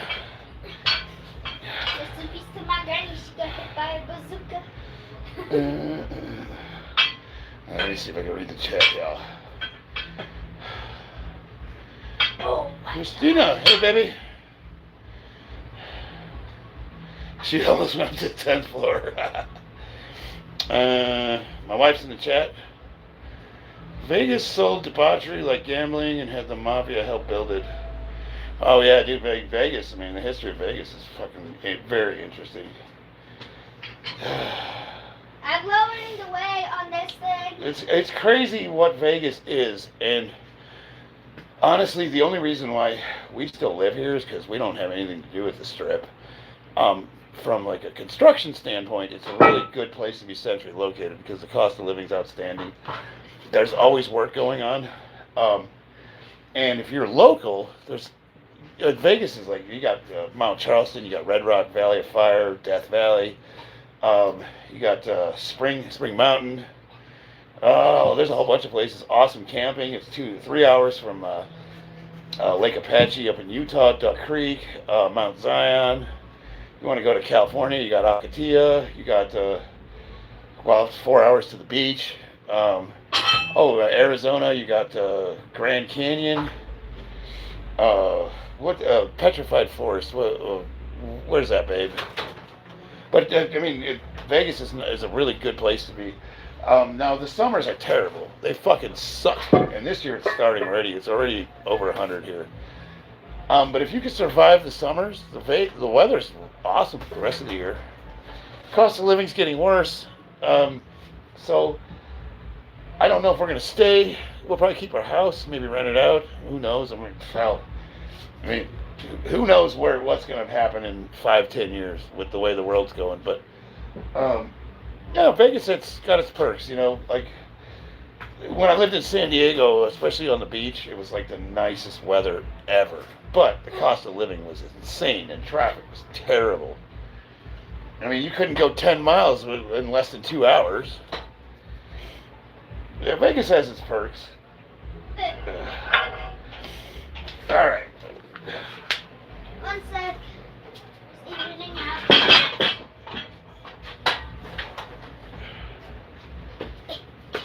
Under my life.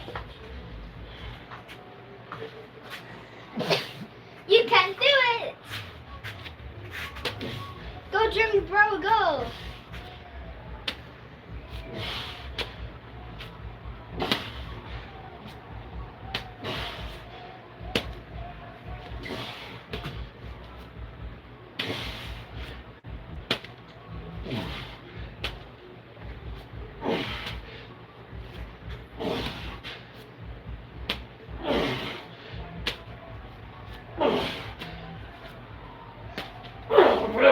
Oh my god.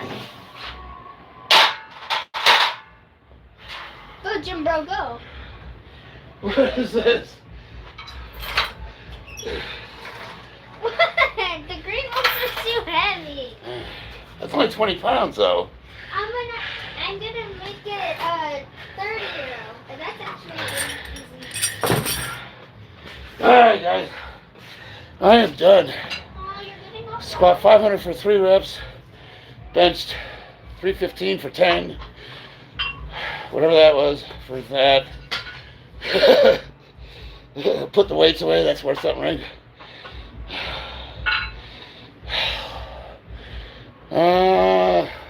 What's on the menu for tomorrow? So I'm starting my new program.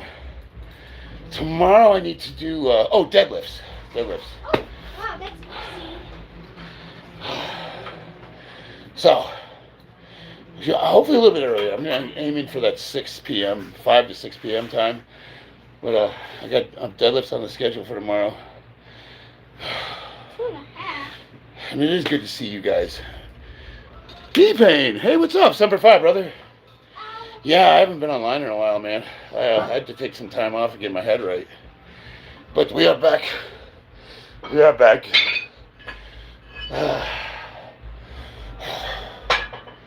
And, doing all right. Yeah, things look good.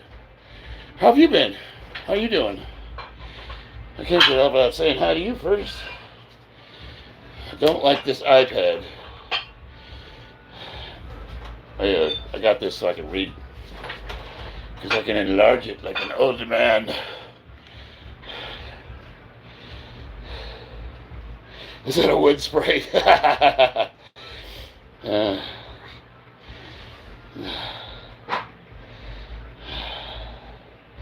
Working a ton, not much time to myself. I feel that. I actually,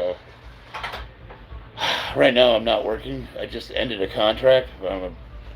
Looks like I'll be back to work really soon here. And I'm really not looking forward to it. So Joel Terry says, what age did you do your first cycle? I was 46, believe it or not. I was 100% natural until the age of 46. And I'm going to be 52 in July, so 40. That's 5 years. I've been on PEDs for 5 years. And honestly, at my age, I apologize for nothing. Yeah, a lot of people think that I've been on steroids my entire life, and nothing. I had as a matter of fact, I was a national record holder in the tested division for between the age of 40 and 44. And that's not to say you can't. So you could cheat. You can lift in the tested division, but you're not going to be a record holder. There's no way you're getting away with that. What do you think of transhumanism? I think it's satanic. Yep, I'm going on the opinion. So Joel, right now I'm not taking any. I'm taking testosterone. But when I go back on cycle for competition, I'll probably be taking dihydroboldenone, which is DHB. Usually with that is a tiny little bit of nandrolone and test deca, but that's in a test mix, kind of like sustanon. So, and that will be for a total of 300 to 400 milligrams a week in both test and DHB. So usually 200 milligrams of test, 2 to 250 depending on what my blood work says, and then no more than 200 of DHB. What are you trying to do, sweetheart? But that's all going to be dependent on blood work too. So if blood work comes back high, so if I get a test reading above 1200, I back off. If I go below 1000, I'll add a little bit. So I try to live right in that 1000 to 1200 range. And I think you get diminishing returns after that, and plus long term, you don't have to worry about side effects as much. My guys our age, one of the biggest thing you want to monitor is your blood pressure, because that's the biggest threat. People say organ damage, but if you're taking reasonable amounts, you don't really have to worry about that. And that's usually with oral stuff, anyways. Stuff like Anadrol, Anavarst. I don't know. What else is oral? The one Arnold used to take, Dynabol. And I'm not the most well versed with steroids. I mean, I know a lot about the compounds I take, but I defer to experts. So I actually work with a doctor. So I would not be the guy to get advice for using PEDs. Oh, PEDs slam your blood pressure. Like if I just started taking a bunch of testosterone,